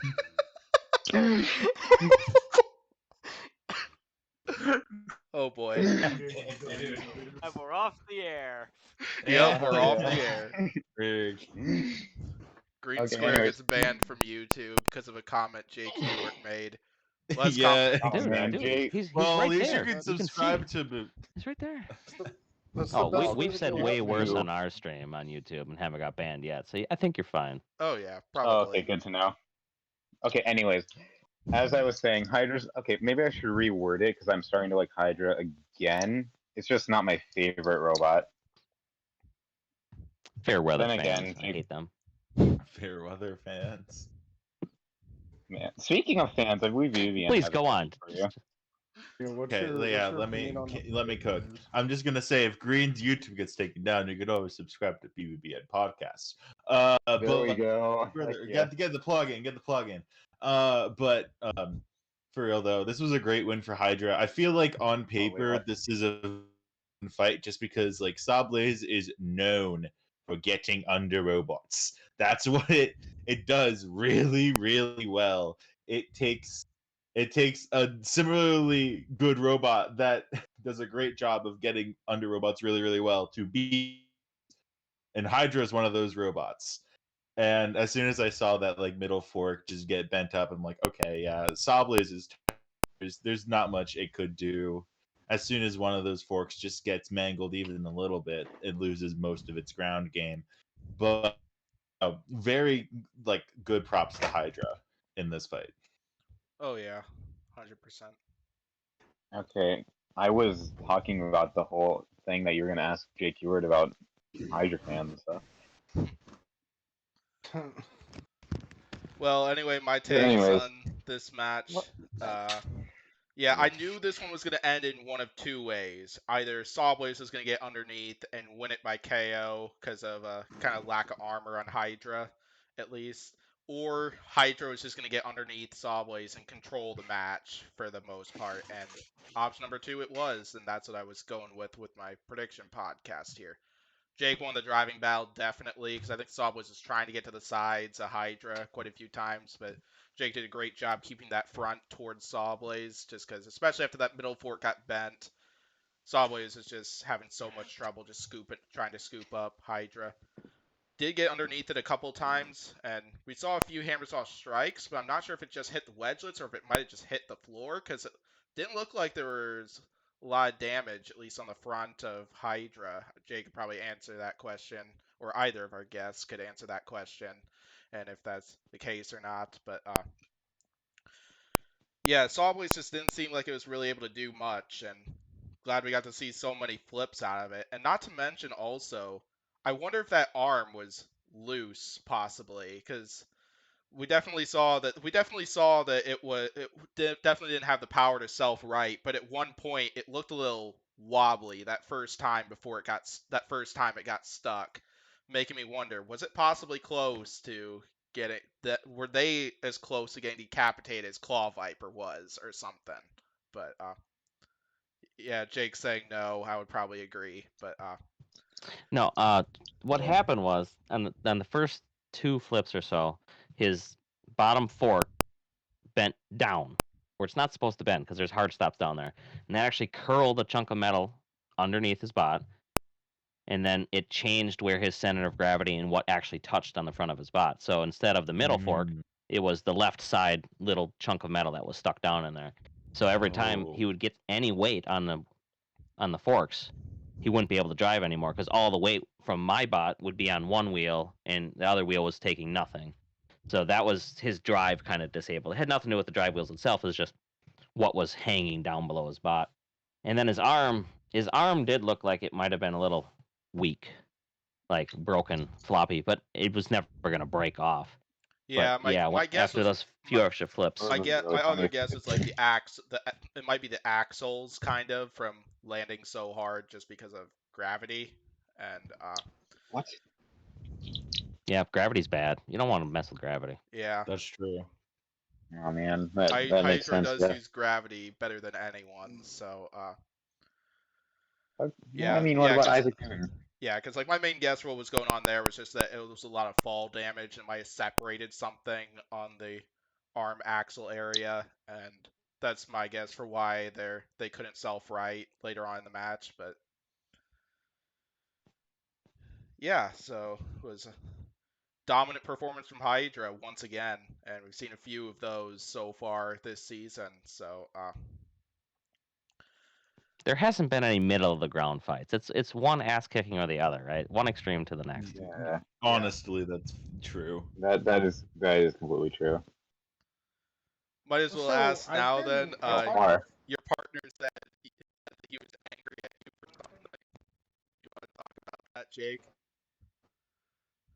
Say that again. You were what'd you say? Your partner here said he was angry at you for something. Oh, Dick. Yeah. Why were you angry? Were you yelling at me not to flip him again? Is that what it was? Yeah. That's a dangerous robot. Anything can happen. You act like you've never been in a robot fight before. You can lose at that state. There It's was for only the 10 show. seconds left. What could he do? What could he really do? Come on. Yeah, really. Dick keeps my robot fantasy team in mind. He Yeah. respects it. That's fair. What are you? Yeah. Also, I was talking with Pori about this fight, no. and Of course you were.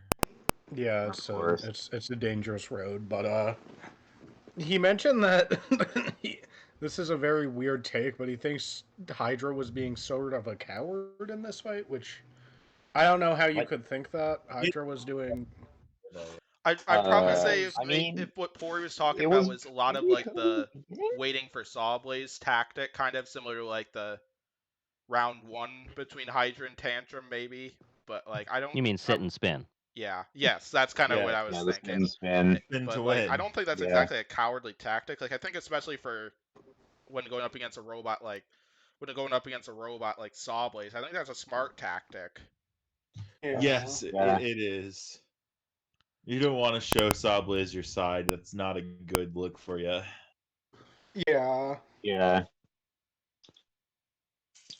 But Anyways. yeah, it's fun to see Sawblaze lose again. Damn. Who is that Man. that's so sour? Is that Ark? Yeah. Yeah. Yeah, man. Yeah. Civ's having a Civ moment again. Yep. Civ's cooking. No, I appreciate somebody. I appreciate somebody stating what they actually think, though. Yeah, man. Oh, for sure. I was, and then Jake yelled at me. Or scolded No, me. that's because you were just Whatever it being wishy-washy about it. You just gotta, get some nads. You gotta and put it commit. right You out gotta there, fully man. commit, man. All right. One, Yeah. way, one way or another. No back and I'll forth. talk You on either hate behalf me or of you love me, terrorists. baby. You can't go both. I'll talk on behalf of Smurf. You suck. And you smell bad. Okay, there you go. Got him. Of course. At least you're honest now. That's what I like. Yeah. So, I mean, I can't hate Jake because I mean he sent me 2 awesome Hydra parts. So. Oh my gosh! Stop being And a corporate shell, dude. oh no, Bro. Green's becoming a Hydra simp again. I will. Man. I do mean, I've love always Hydra. I've I always do loved think Hydra. I don't fans care. are the I don't. equivalent of Cowboys fans, but Okay, like I noticed you were trying to stream something. Was it just not working or something? I just brought up a picture of Sawblaze's bent bottom, but it didn't. Huh. I didn't. I mean, it's a boomer trying to use Discord, so gonna have to excuse me. that's I'm lucky fair. I got. I think I linked, Maybe I'm lucky I just- got in. I linked the picture in Here. the podcast chat. Okay. The Yeah, Facebook- I'll edit in that image into the final thing. So. Oh yeah. I'll be I checking for will that. say this fight was probably my favorite Hydra fight of the season. I would Just agree, because actually. it wasn't Hydra beating up either a bot that probably had really no chance of beating it, or it wasn't a very quick knockout, or it wasn't Hydra beating a bot with issues like Rotator. This was definitely a very good fight. Absolutely. So, should we share Not the top? best fight of the Should we episode, share though. top 32 status for this one since both these Sure. robots had Can I their start? final matchup of the Wait, qualifiers? what was wrong with free shipping though? There was nothing wrong with free shipping. No, free shipping really had no realistic shot of beating Hydra. It was that part. Okay, yeah, okay. I get Yeah. it then. Let's see. Alright, can I start? I just. Trust- You can start, oh, I man. guess. Alright, so hear me out. Hydra probably top 8. I don't think they'll make top 4. I could see them getting top 4, but I don't think they will. And I think Sawblaze is going to be one right below Hydra. all right, Yeah. Alright, I'm done. all right, okay. So he's only gonna win one match then in the No, I in the mean like tournament? one seed Ooh. below Hydra. Oh, seed wise. I gotcha. Yeah, okay. we're talking Yeah. seeds. Oh. Yeah. Yeah, those plants. Yeah, no, Sawblaze is going to win it all. Just this fight. After- scared. Eventually, he's got to. I mean, he's been there to this final 4, final 2. He keeps going a little bit farther, and the thing just keeps getting better. So, Oh yeah. Mhm. Yeah, I could I easily mean, see Sawblaze winning. if top 4 witch doctors eventually gotta have to be there, right? I mean, the thing just keeps working. Sawblaze. I mean, I think Whiplash is yeah. probably on the outskirts here a few times Yep. now because it's the Yeah. same thing, but it's not being as good as it usually has been. Yep. We need that Hydra Whiplash rematch. I think I hate rematches. We need to stop with the rematches. Give me somebody new. the No, the you're- unnecessary rematches. There will be rematches. You'll fight Endgame, Witch Doctor, Whiplash, and free Give you a shipping. rematch. They'll give you a rematch against Petunia in 2024. Oh, please, But please. I would like Petunia will that one. just at show least. up. Petunia will just show up for one fight and then get dunked on. Dissolve. Vanish. Yeah, No, just to leave. the Shadow Realm it goes. Man, Seeding. hate when that happens. Basically, Hydra will cause a breach in the arena like what there was at Robogames last weekend. Oh, God, I no. wouldn't even be allowed there. It'd be too easy to throw somebody out of that arena. Not even Yeah, funny. that was. Can I just ask Jake a quick question, real quick? Of course. What are your thoughts on the breach? One was worse than the rest because stuff actually went out of the arena. The other Right. ones with the Lexan falling down, there was safeguards up behind it yet, so it's not as bad. But the one actually going through panels, that's a big problem.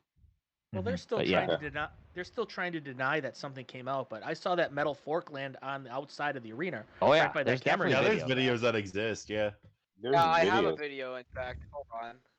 Well, somebody's trying to push the idea that it's just the Lexan panel that popped onto the floor, but Well, that's that was one match. inaccurate.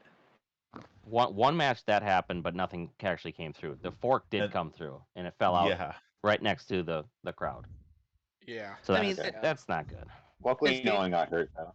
As dangerous as that was, Sao has put a hammer through a wall at one event, popped a whole panel out. I've fought super heavyweights in 8-foot, quarter-inch Lexan arenas built out of 2x4s, and in Steel Conflict in Florida, they had no roof at all. So I'm not saying I'm not using that to excuse it, but there's been a lot of sketchy. Well, I'd say it on our stream, but I won't say it on yours. There's been a lot of sketchy stuff at older arenas, and the safety is luckily, knock on wood, still nobody's been hurt. But as soon as I saw that hole in the top of the Robogames arena, I was right on. My post was just, I've never seen Lexan break like that. That's either not Lexan or it's really old Lexan. And then Matt Maxim replied, well, new Lexan's $300,000. And I'm like, well, I mean, that's a reason. It's not a good excuse, but it's a reason. Yeah. Yeah, Maybe that's it's fair. the old Lexan from the old Robogames arena. Or I think something. it is. I Surprised think me. it's the same arena. They just Wouldn't shock needed to rebuild it, which took them 7 hours. Yeah, I posted a video to the chat. There's Yeah. a fork that lands about 20 feet in front, like 10 feet in front of someone. Yeah. Yeah. Well, we should get back to what we think the seeds will be. Yeah, I was about to make yeah. it. Yeah. Okay. No, Jake doesn't want Personally, I'm gonna say this really quickly. Hydra's gonna end up being a top 5 seed. Solid wins for Hydra. I mean, and it lost to the champion of last year, so like very good strength of schedule when you look at it at like from beginning to end, start to finish. Pretty solid top 5. It'll be one of the first 3-in-1 robots to like get a number 4 seed if there aren't enough undefeated robots. I think there's one maybe higher. You could argue one other one, but I think they'll look at Hydra like as one of the first ones. Sawblaze, Yeah, I definitely. believe, is top 10. It's just like I'm kind of wishy-washy if it'll be like a 10 seed if there's a lot more 3-in-1 perform better, or it could be like a 6 seed. I could see either of those being a possibility. It's at least top 10. Yeah. I'll share mine Yeah. then. I think both these robots are my- top 10 my- worthy. Uh, And Hydra, I Man. probably have right where BBBN is, because they typically at the top of the rankings. There's a couple undefeated, then you'll see like a 3-in-1 or past few seasons is the case, a 2-in-1 robot. I think Hydra will be that robot, because I think Hydra's definitely one of the best 3-in-1s. For sure, the best 3-in-1 right now, and I think it'll stay that way at least as we get into the round 4 qualifiers throughout these next few episodes. So I think Hydra will have a very high seed coming into this bracket, because the rotator and this fight, well, all 3 victories were very dominant, and strength of schedule's been rock solid, and like definitely the tantrum fight might have been a mess, as at least for that one. But the fight started off pretty well. Like got a good flip in there, but then yeah, things went downhill from there. Sawblaze, on the other hand, high strength of schedule as well. Oh, and some very high quality matchups. I kind of expect a top 10 seed from Sawblaze as well. Maybe like the 7 through 10 area, somewhere in that ballpark. But Sawblaze is Oh, no. also a force to be Seven reckoned seed with. again. Let's go. Let's go, 7 seed. Up on. I think these two Okay, so, robots are both have high potential to take home the giant nut this season, but this field, of course, is more stacked than it's ever been, and we'll see when we get to the bracket. I think there's lots of excitement on the way. So Okay, So wait, can I apologies just for I'll say? go next. you're fine, Google. Okay. Hey, go ahead, civilian. But now, Okay, so Hydra, I actually think, because I'm looking at all the bots that can go 4-0 here, and when I look at them, I think Hydra's actually gonna get the 4 seed here, because I see 3 4-0s being ranked over them. The first one being whoever wins between Minotaur versus Witch Doctor. The second one being Riptide if it beats Black Dragon, and the third one being Huge if it beats Star Child.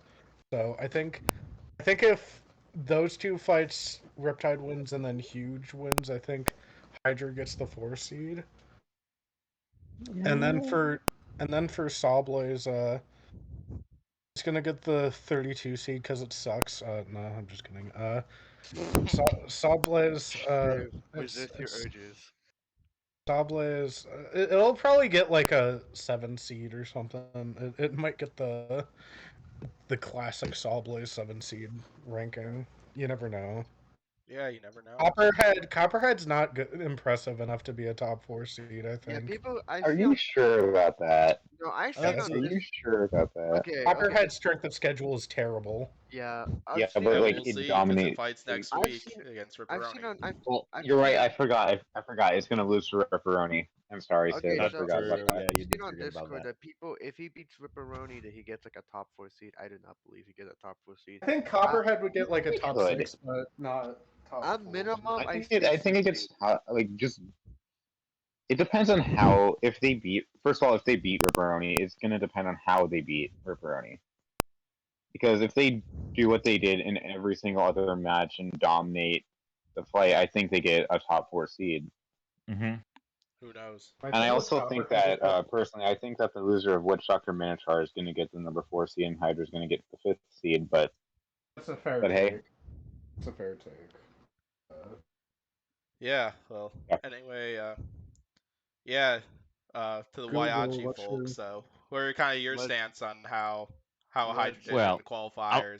I'm gonna, yeah. I mean, besides for the one match, between Sawblaze getting whooped so easily and Copperhead whooping me so easily, or not Copperhead, the orange bot, the orange one. wait, I mean, those two bots Which one there. we don't Temper- speak temper of. tantrum. Yeah, I'm having a mental tantrum right now. Sorry. Oh. But no, I mean those Oh, two no. bots, I would put it pretty high.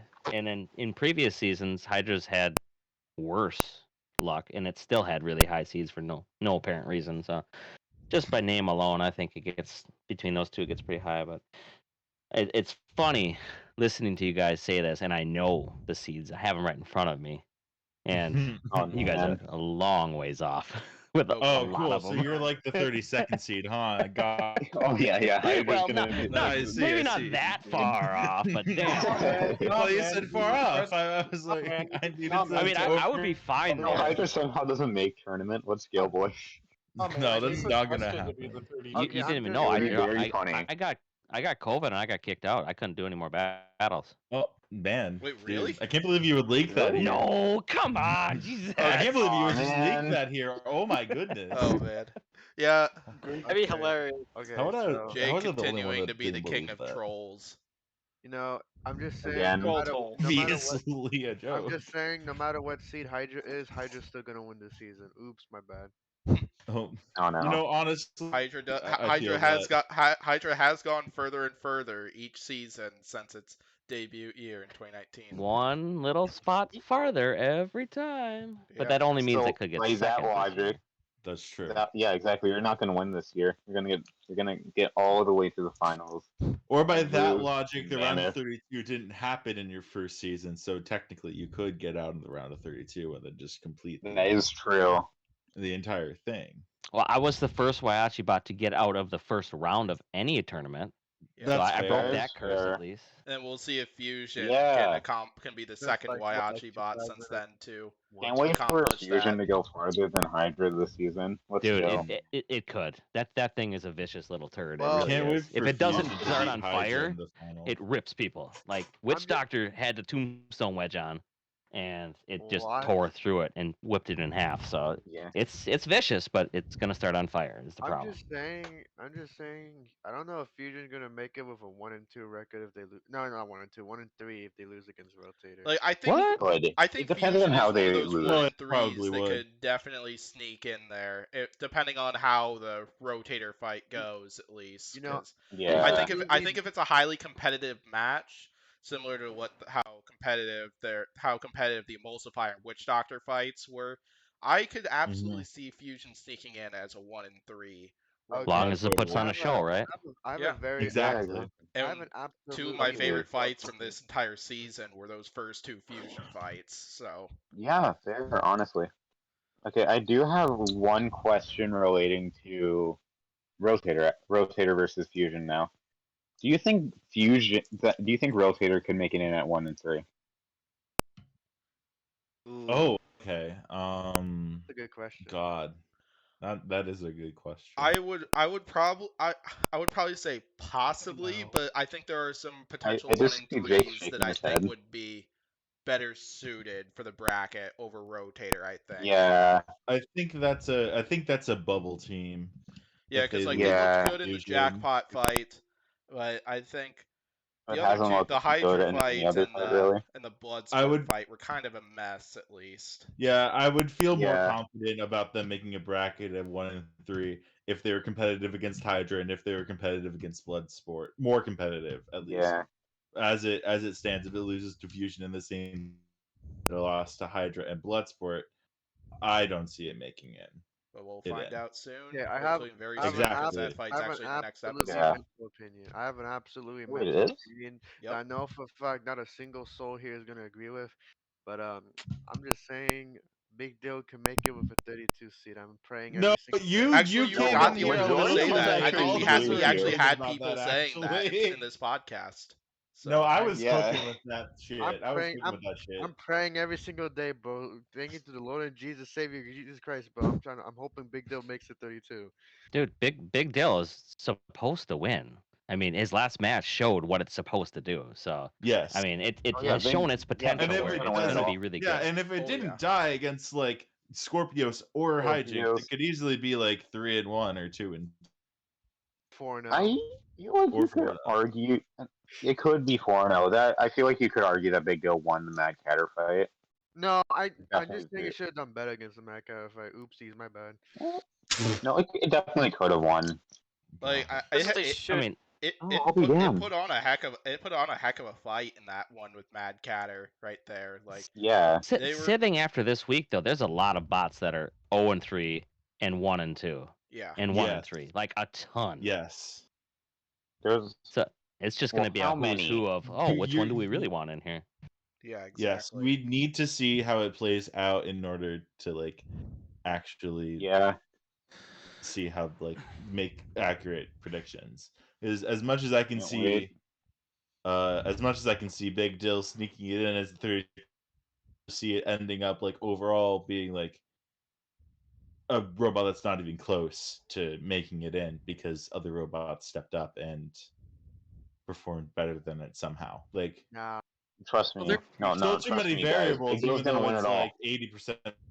Okay, well here's an actual mental opinion. Free shipping 32C question mark? I mean No. like yeah, no. No, No, Here's free what they shipping's should gonna do. win. I think we need to look at this a different way. There's what 50 bots there, Jake. Yeah, 50 bots, Yep. 50 bots. So Yes. 32 get in. We should just go from the bottom and say pick the 18 that don't get in. Well, Yes. 24 of them right now have 2 wins. Yeah. Yes. So, Really? so Yeah. Yeah, Mhm. because And I only believe it eight- was and- yeah, because Pori actually did some math at least, and he just got like Yeah. basically based on like what he was looking into, he discovered that he thinks there's not going to be enough 2-2 or better robots to fill out an entire top 32, and so he's betting Yes. there's going to be Yeah. a couple 1-3s that are going to make bracket. So Yeah, They- Yeah. they have to if they're gonna fill a 32 bracket. yeah. You have to fill 6 spots with 26 spots sitting out right now with less than 2 wins. Oh my That's a lot of goodness spots. gracious. Yeah, They're that gonna is a have lot. their I can who's fill who them of out. Yeah, Big Dill Alright, is I'll fill them out absolutely right a now. robot that Mammoth, could mammoth, snag mammoth, one of mammoth, those. mammoth, mammoth, mammoth. Okay, there we go. I Blaze, did their job. stop, Sim. Blaze, stop simping. Jake, You Yeah. never Jake, know if Mammoth beats if you Kraken, ever- whichever episode that is. We could have some That's seed. like the last episode, I believe. Before Kraken the makes, Kings of Kraken makes 15. top 32 with 0 and 4. I'm just saying this is gonna Jake, happen. if you ever for a fought Oh my Hydra, God, no. what would be your strategy? Don't run over the flipper. True. Okay, good. True. let's start with that first, because it seems like everybody gets Hydra hysteria and just keeps driving up the front end. I don't know why. Yeah. Well, They think that I you're don't a know. jump ramp, and then they get launched into the. Yeah, exactly. Hypershock did that once. Original That was a sin. fun time. Yeah. Yeah, that was They got Uda. really okay. I do have Here's another what I question for Jake. here's my idea. How about you take a bunch of 1 and 3 bots that the producers can't, that the selection committee can't decide between, just have a big old rumble, and the last bot standing gets in. They will Wow, never do wait, more wait, than 2 wait. bots Only now. never seen They're this they're combo. done with rumbles. Yeah. Yeah, I think Aww, Rumble this is- I reference? love rumbles. Yeah, Wait, I like see, sadly it seems like Rumbles really died out ever since we got Duck free shipping Mecha Rampage. Season Free 4 is shipping when they had the Rampage last was rumbles. the- Yeah. our last Yeah. Rumble was Monsoon Ragnarok versus Mad Catter Kronos, which was a banger. Oh yeah, that was That was a Yeah. banger We fight. know for a fact there's not going to be any more 2v2s, sadly. Because the owner will not have any more than 2 bots in there, because 2 reasons. Safety, because you can't turn on more than 1 bot without being next to the other on bots now. And 2, his Oh, that's precious fair. Lexand will get damaged with that many bots in the arena. He doesn't want his Oh, arena man. damaged. He wants the fight to happen between here. Kind of like the Robogames skit where they had, "Don't fight my arena, you're here to fight bots." That's what he wants. But with too many bots in there, yeah. his arena will get damaged. Yo, kind of base. Okay, Jake, I do have a question for you. For me, For Jake, not you. Okay, what is the bot that you are most afraid to fight? Sawblades are huge. Fair, That's fair. honestly. And who's then the opponent that you would want to fight most? Goomba. There's a lot on the bottom of this list that are less damaging, we'll say. Ones that Free I can't shipping. necessarily touch. Goomba. Gigabyte, Dragon King. Yeah, Dragon Gigabyte would be a King, nice one to go against. That one, Terratops. Fair? Mm, pretty much Oh, any I shell like spinner. Terratops, but yeah, shell spinners. I mean, Blaze, did you see what I'd like happened? to stop glitch. I guess that would be one Right, hero. fight Wanna back that I'd like to rematch against redo. Glitch? Yeah, It I'd should like to stop see Glitch be itself. stopped too. You got your ass kicked? yeah, that one. Yes. I want 100% Hydra versus Endgame. No, we don't need to see that again. Are you sure? I got my Well, one it flip in really that was- match. We're You good. got a good Hydra twist. Good versus job. Minotaur. Well, you got Hydra versus Okay. Minotaur rematch good. would be pretty fun. I would take a got a matchup to anybody who I lost to, just so I could make it. So even you would on Settle take the scores. a score, matchup basically. to Endgame. Got it. I mean, yeah, eventually it's gonna have to happen. I mean, I I'd mean, take this Blip. time my I'm just saying Doomba can easily Blip. beat Hydra. So I'd yeah, like we Blip take Blip again. again too. True. Or Lucky, actually Lucky. That's who I want to battle. That would be a Ooh, Yeah. Oh, that would be fun. that'd be Ooh, that'd interesting. be very fun. Jake, It's like I have an interesting question. Go back and redo one of your losses. What fight would you pick, and what would you do differently? That question. oh yeah. There's 2. One would be the original Minotaur one, oh yeah. where we needed through bolts on a certain item that was in the bot, and we didn't have them, and one of our things fell apart because of one of the hits. So that was a pretty easy remedy to fix. And then, of course, was the new wedges for the Orange Boy fight, which did not Oh work. yeah. I see. That's fair. third. I have a very important question that I ask every builder. Also, I don't know if I asked you this Oh, what's last year, this so I'll just ask question? you this Oh year. no, not this one. Who do you think would win in a fight? Ghost Raptor right after, like immediately after the Cobalt fight, like when it's all in pieces, or Grabot from 2020? Well, you got them both going, Civ. I'm gonna have to go Gravot just because it could maybe move around the arena. But Maybe. I mean, it really wouldn't be great either way. Yeah, yeah. I mean, honestly, just not these bots in general, but any bot, right? You shouldn't be allowed in unless you can make an entertaining match against a brick that's just sitting there, right? Because like some of these bots that just put plows on, they're not entertaining unless they're getting hit. True. So that's what I want to see. I want to see something where you could go in there against an inanimate object and put on a good show. Absolutely. Yeah, which I'm guessing that's part of the purpose why they brought in a bunch of alternates this season, kind of in case if there were robots that either weren't ready or so and so. Oh, So absolutely. For a show Boring. standpoint, they have to have backups for that Yep. stuff. which we Because they like to Yeah. try out a few new teams, give them a chance, but they absolutely have to have enough to, put on the full 50 bracket. Otherwise, some of these people are battling 4 times, maybe even they're having to do 5 times to get everybody to get the 4th match in, kind of thing. yeah. Plus, But I they like to think- be able to pick and choose. I think they full accepted double tap, right? Yeah, I think it was Yeah. Double Mhm. Tap and Doom were two robots that were originally in the top 50, but then had to drop out, and so Okay. then we got For Shreddit reasons. Bro and Big Dill. Because just we went to their website and just laughed at their ridiculousness. I was just like, this thing is a joke, and yet they let them in a full. So I guess I they're burst marketing. out laughing when Doom caught fire to Hexy D. That was really funny.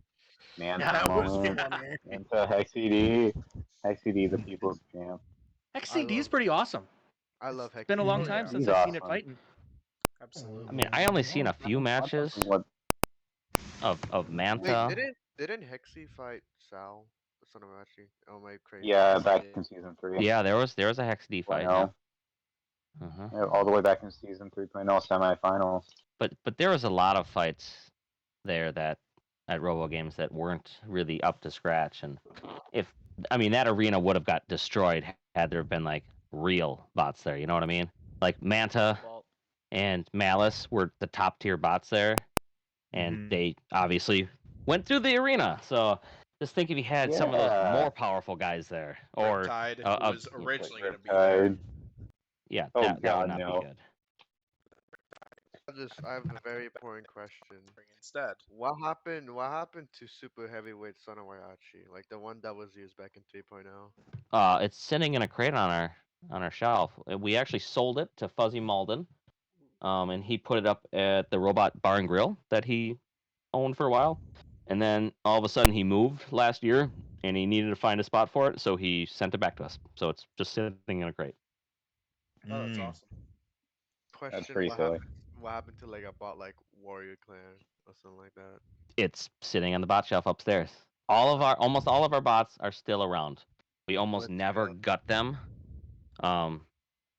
except for maybe Wipeout or Why Not. Those frames are still around, but the internals Wipeout. probably Oh, yeah. not Thank the damaged. Lord and Savior, because I get increasingly worried every single day that like Whyachi or something like that is like destroyed. But nah. Can't wait for Wipeout to return. Yeah, Not- I got a couple not of big on questions of melty my own. brains. I want to ask. So first one, which is more like on the topic of this season, then kind of more on Fusion actually. So first one is what were your takes on the Witch Doctor Fusion decision? Right away as I was watching it, I texted Reese. Of course, he didn't look at his phone, and before the decision, I told him, "You better be appealing this," because I knew what was going to happen already. But looking back, I mean, it was so close. It really could have went either way. He probably could have won the appeal, but at that point, it's not worth wasting one if that's going to be the thing. I kind of think that they made it close enough that maybe it was supposed to be a guinea pig kind of thing for TV purposes. And if they would have said, "Yeah, we'll just give you the win," because honestly, for either bot, it doesn't matter you win or lose, because they both put on a great show, right? Oh yeah. So I was up fight. there, and Greg said, "You sure?" to Reese. And Reese is like, "Yeah," and he said, "Are you sure?" So I'm like, trying to goad him into it. Shit. Should we have done it? It's like there weren't many appeals done at that point, so trying to encourage. Well, yeah, nobody knew the happen. process. They didn't know how long it was going to take. I mean, it took, I think, hours to actually do this.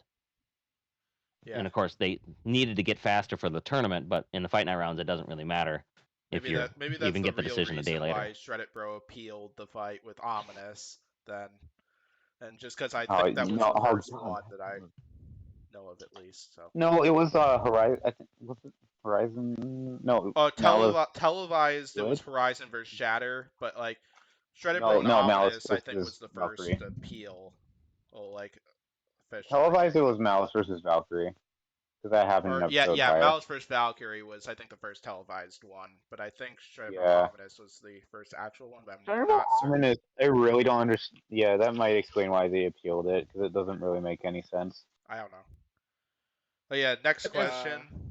Well, as far as the appeals go, it is interesting to see BattleBot essentially admit that in history there could have been wrong calls. Mm-hmm. Like it's weird to see them put in place a structure to say, yeah, sometimes we get it wrong. Because in the past, it's like if you said, hey, that was a bad call, they go, shut up, sit down. Right? Yeah. Yeah, I'm glad they put in that thing, because I think it's a good idea that they added the challenge flag for, because like we've seen some calls in the past that, and one of them being round one again between a certain flipper and a certain orange robot hearing Munson talk about why they added the judges appeal here on this podcast for our preseason show, and then watching Scorpios' builder blog where Lisa Winter talked about the appeal process and their support. Like, I think it's a good idea because no one's perfect in any way, and the judges aren't going to get every single fight right, including there are angles that they can't see from the arena, so it's possible they might have missed something. So it also takes away the later whining. Like Reese can't really go on and say, "Oh, that was a bad call." Well, how bad was it? Because you didn't challenge it, right? Or any builder, right? If you don't challenge it, then you kind of have to just shut up about it. Yeah, exactly. Yeah. So Alex, my next question then. Basically, we know Fusion Rotator is happening next week. Any reveals for that fight, like strategy or anything?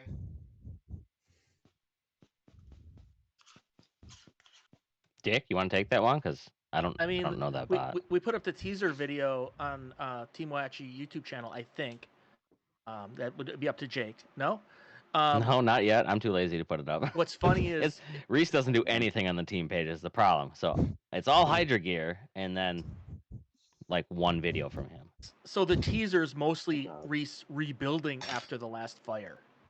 So it's it's like, Fusion doesn't really change much, and it was an all hands on deck, get it ready for this fight kind of deal. I mean, it was 100%. It's just, wow, it was a lot of work. Absolutely.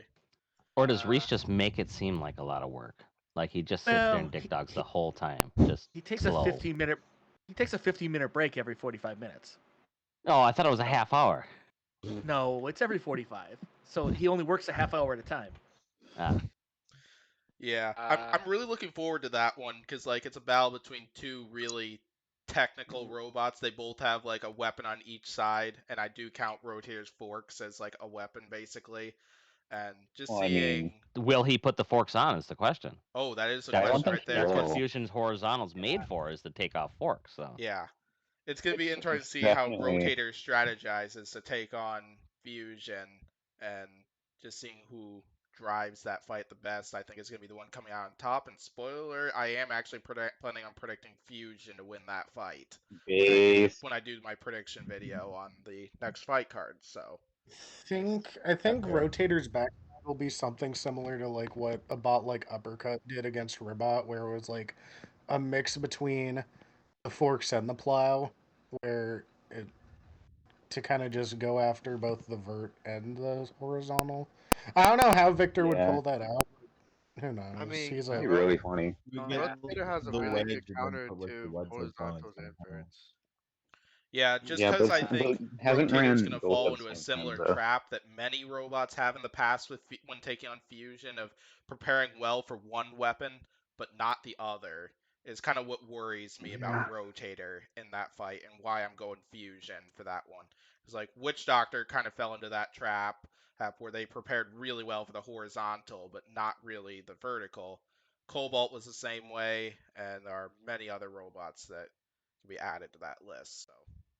Well, I think Victor's from the looks of it, he's got his bot working like 100%. So there's going to be some big hits in that fight. That's probably why I this think- one's the midway major then. I think the thing about Fusion that people underestimate is that people see Fusion's horizontal and like, oh shit, big scary horizontal when the Fusion's ground game is pretty scary, like, and that vert hits hard. Like, if you look at the emulsifier fight, that vert is the main reason the emulsifier was taking all those shots, and then the horizontal came into play. Like, the vertical's a very underestimated thing. It's not just the horizontal. Oh yeah, 100%. Yeah. Well, that's the joke is when they start partying because because the vert went down, then you need to calm down because now you got to deal with the actual more damaging weapon. Yeah. I have a question as well. A quick question to ask, or general, kind of two. First one, Jake, I guess. Do you have any like videos of Why Not or Wipeout fighting in the Comedy Central days? And well. Second question, Vic, 3-year-old robots, New Cruelty and Bad Blood. Do you still have them around? No, that's a long dead era. You can't win with a bot like that. Aw. Ask like, him. you have, Ask him like, what still in your bots he garage. does have though. What bots do you What have? bots do do I you have? have? Yeah, what bots do I have? Yeah, what? are you talking about? I just asked that. What bots do you have? I mean, I still got a wedge, flamethrower wedge. And, No. Other bots that aren't your bots. Which ones you got? What are you talking about? Don't you have like Vlad? Oh, I do have Vlad the Impaler. Yeah, the Gladiator, the Yo. super heavyweight. That's Do pop you got off. do you dude. got Vlad too? Yo, let's go, boys. Yeah, I should really make some YouTube videos of that thing ripping around. Vlad the Yeah, That'd man. be dope. Super heavyweight, Yo. Gladiator. Yeah. That's cool. Yeah, I was just asking because I always like to know what happened to old Comedy Central bots after the Comedy Central era ended. Like what became of the robots? Like if they were like destroyed or like made like into like a museum piece or something. Yeah, What happened to well, those twin raptors.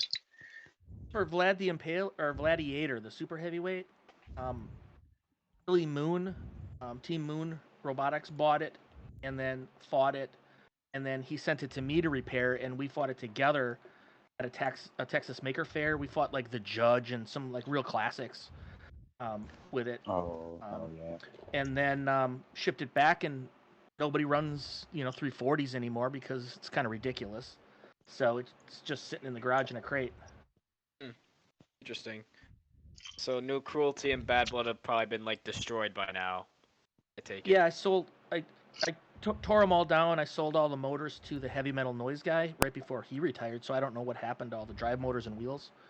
And the frames were just solid steel. I just took them to the scrapyard. Aw. Fair. Oh, cool. At least I know now. The more you know. All right, so I got two. I don't even know what that was. I forgot the What was soundboard. that? But anyway, my last two questions. This first one, oh my gosh. Oh no. No. I've never seen that before. Yeah. Well, that's But yeah, this that's first one, great. I wanted to ask this one either of the other two times they had Jake on the podcast, but I forgot to both times. How much does one copy of Hydra cost? You're muted, Jake. At least $12, right? Yeah, $12. At least It, 5. the frame God. alone costs 20 grand What about if it's on clearance? Holy. Like, because Walmart it's 70 It's on pounds of, clearance. of titanium.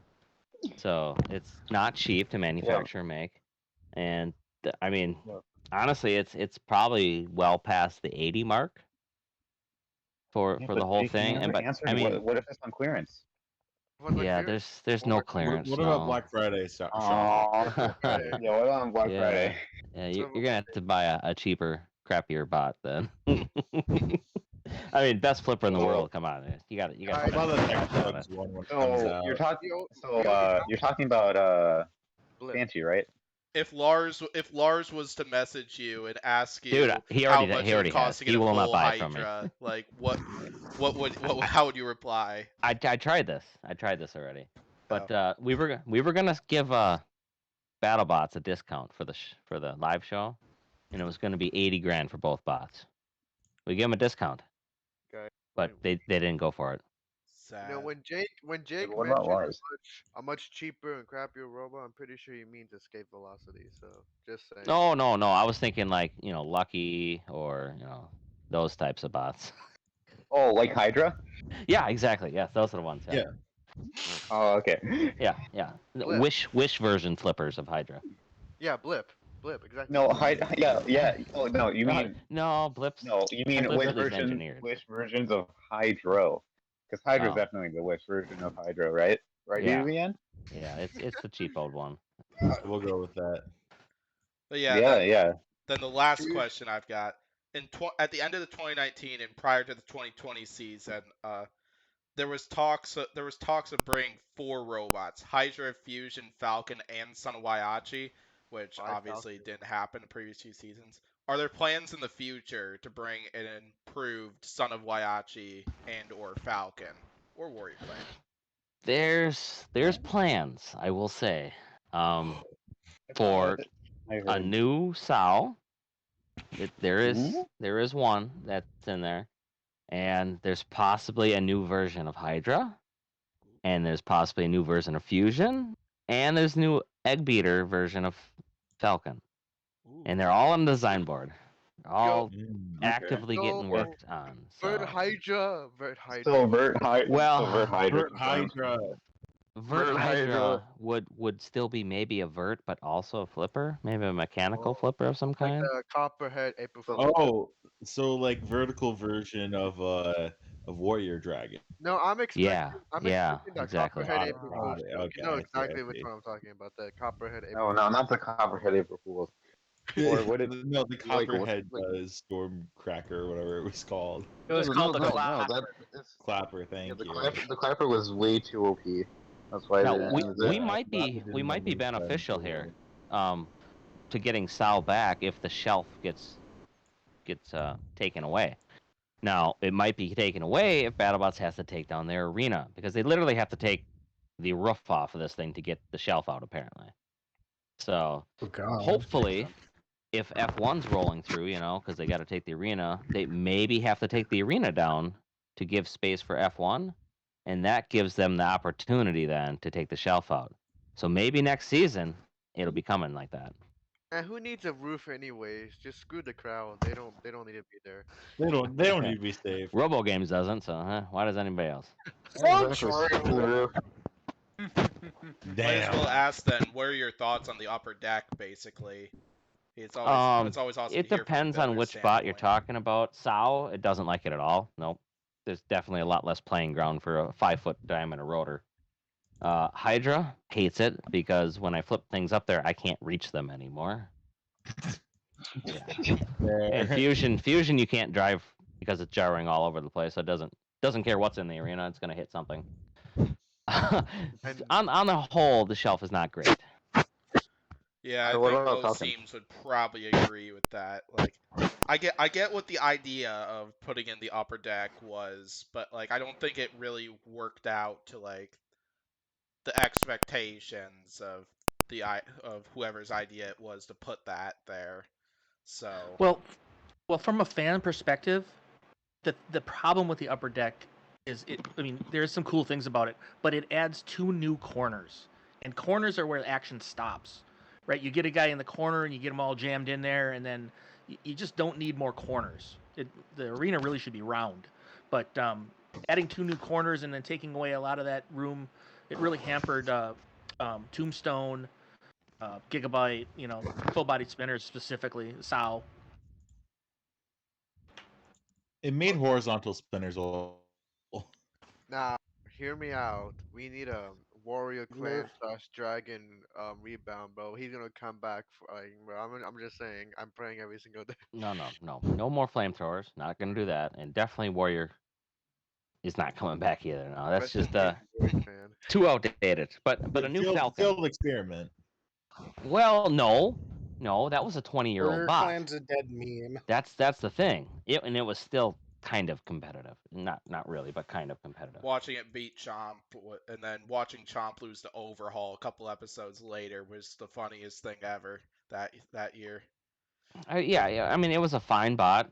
We needed a cheap way to come back into the first season without making something brand new.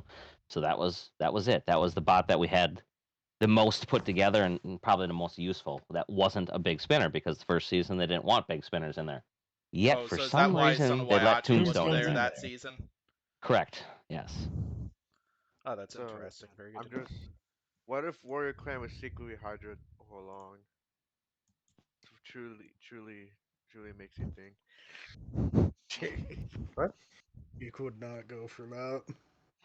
Oh god. I have nothing. I mean, what is going on right now? It was the first bot to touch the ceiling with a bot, though. Warrior Oh Clan my was. goodness Of course, it gracious. was a shorter, not a Battlebots height of bots, but it did hit a ceiling with a bot. So What? No way. Wait. It's a matter of time before some No, flipper bot causes a robot to hit the ceiling of the arena. well, during I mean, we got a vert to do that. yeah. During the live show, because you guys heard I was at the live show, right? Yep. Yeah. Yeah, I had to severely neuter Hydra to make sure that the underweight overkill was not getting thrown to the lights. And I turned it down, Aw. and then we went into the box prior to doing any actually live shows, and we did some tests because they wanted to make sure we weren't getting there. Yeah, the first one was in a foot of the lights. So like, yeah, we're gonna turn it down some more yet. Then we did another test. Oh, it's within 4 feet. Nope, let's keep turning it down. So we kept turning it down even farther and farther for the live show. So it was not How very. much times did you have to turn it down? In that one, we did 3 or 4 tests to get it down far enough. Yeah, that ba- they're very protective of that arena. It's like most bots don't spin up to full speed because of it, right? Because like on the live show, you never see like a lot of bots really spin up to full speed. Oh, yeah, live show bots. At least the first couple weeks, they were getting used to them, so they definitely were not spinning full speed. They may have started to get them cranked up now that they're getting used to them. Yeah. But I mean, it's a double-edged sword for them. They want to have good fights that have a lot of action, weapon hits and whatnot, but they also don't want to rip the crap out of each other. So they have to find a way to fight the bots, make it entertaining, but so that they don't have to fix all the time too. Yep. And I could be wrong here, Okay. Jake, but at BattleBots, you're not maxed out on your pressure, right? You're still going in low. You could pre-charge at higher, couldn't you? I could turn the pressure up. Yes, Hydra is rated for 4,000 psi minimums, but we go in only 3,000. So it could be more pop for sure, without redesigning That anything. would be very funny. So when's the 9 Flipper Hydra coming to BattleBots? Oh, it's that question. The what? It was the Okay, first time. so- Your first time you were on the show. I think it was Blaze. Blaze probably did bring it up. You bring Yeah. in a Walker version of Hydra with 9 flippers instead of 1. Because Hydras in mythology have 9 heads to begin with. A lot of heads, huh? How about 9 spinners instead? Yeah, Does that count? we only have one. I mean, yeah. One's hard enough to have enough weight for. Yeah, I mean a hydraulic flipper is heavy. Like I could put a 60-pound weapon on and still be a lot lighter. There's So a should reason be- why you should- there's not a lot of armor on Hydra. We should make like a Tazbot like design, except instead of like a pickaxe, it should be a hammer saw. I thought you didn't like then you hammer would hate it saws, because you man. hate hammer. See, that's the only time I'll accept a hammer saw is if it's a horizontal I thought hammer you saw. accepted And Scorpions his as hammer saw. Tazbot. what if it was I- a hammer saw that was on an articulating arm, so it could hit not just in the front, but it could hit a side shot, a back shot, a right shot. It could hit them all. Yeah. Well, Damn. I've been pitching this idea. I think that they should do a crusher, only use the high-speed hydraulics, so it doesn't go slow. It just goes wham. Ooh, that'd be Wouldn't there interesting. not be as much pressure? I mean, I mean, it's but what does pressure really do? 4,000 psi. Unless you're quantum. Definitely, that'd be Yeah. interesting to see a crusher, Quantum. like a crusher that goes at a quantum like crusher that bites down at a faster speed. Oh yeah, quantum. That's the other possibility I was forgetting. What was the first one? Copperhead. Oh, okay. Hydra. Wait, what were the other Um, 4 and the 3 and O's right now? Minotaur. it's like- Let's see. Witch Minotaur, Doctor, Quantum, Minotaur, Huge. Witch Doctor. Huge. Yeah, huge quantum. Lucky. Copperhead, lucky. Lucky's gonna go 4-0, trust me, lads. You need No, Lucky to go he's 4 gonna go because 4-0 we and need get- another flipper I'm to just get saying, to- if Lucky goes Oh, 4-0, no. that means he has a better qualifying record than Hydra, technically. It's all riding. That's true. That's I'll still be Alright. ranked higher. That's proving. Probably- Everybody probably, knows the actually. real truth about flippers. Come on. That's proving. It's that all Lucky- riding on Lucky. I love Lucky. Lucky's got this. You know, I believe. I love all flippers except escape velocity. Lucky didn't do too good against who was it, Manta in Robogames? Yeah, Well, Manta. I mean, to be fair, it was Manta. And, like, it was Manta killed everything. Yeah, Including the Except arena. HexED. Except HexED. For some reason, Hexadecimator. XED. Hexed. So It's Hexy's a possible. better flipper than Lucky is? Yeah. Yeah, Yes. man. Yeah, everyone knows that. That- HexED is the yes, best that player in the makes- world. Yes. Decimator could beat I see no Bronco. flaw in that. They could logic. beat Hydra. Anyone Trust me, can beat lads. Bronco, Trust me. Civ. I don't know. Well, we I know think if it Hexy seems like does the get in, whole- it's going to take on some flipper, whether it's I'm just Hydra, saying- Blip, Probably Banshee, Hydra. Lucky. If it Banshee- ever I would returns expect Sub-Zero. Oh, no, not. Yeah, Sub-Zero. Banshee's That's about solo that exists. flipper. Or Mammoth. Inertia Labs if they come back in a future season. Well, I could I don't- really. I thought they were talking about retiring or something. I know at least This one- Bronco, they retired that thing, but I don't know if they were planning Yeah, on something or new they or were not. talking. Oh no, they were talking about bringing like a redesigned version of Bronco or something. They waited Uh, about 1 season too long to retire Bronco. It was downhill Yeah. quickly. Although I do think that Bronco did prove their point. I mean, they were the godfathers of the flippers. They came in, they were spectacular for their time, and And now Hydra exists and is the second best flipper. Behind Banshee. Because the first one Apollo's is better, right? obviously. behind escape velocity. No, obviously. Yeah, but escape No. velocity. No, it's behind Hexadecimator, man. Hexadecimator is the best flipper. Yeah. Trust You me, know, lads. this is not an actual question, but I still wonder to this day what actually happened to escape velocity. I Probably something. think I heard it Probably got happened. trashed. I think because I know No. I know Lars actually posted in the Battlebots Facebook group that he actually got one of the T-shirts that they use for their uniform, and apparently I think he tried to get bot parts from Escape Velocity, but I don't think he was successful for the reason I mentioned. Oh, But, man.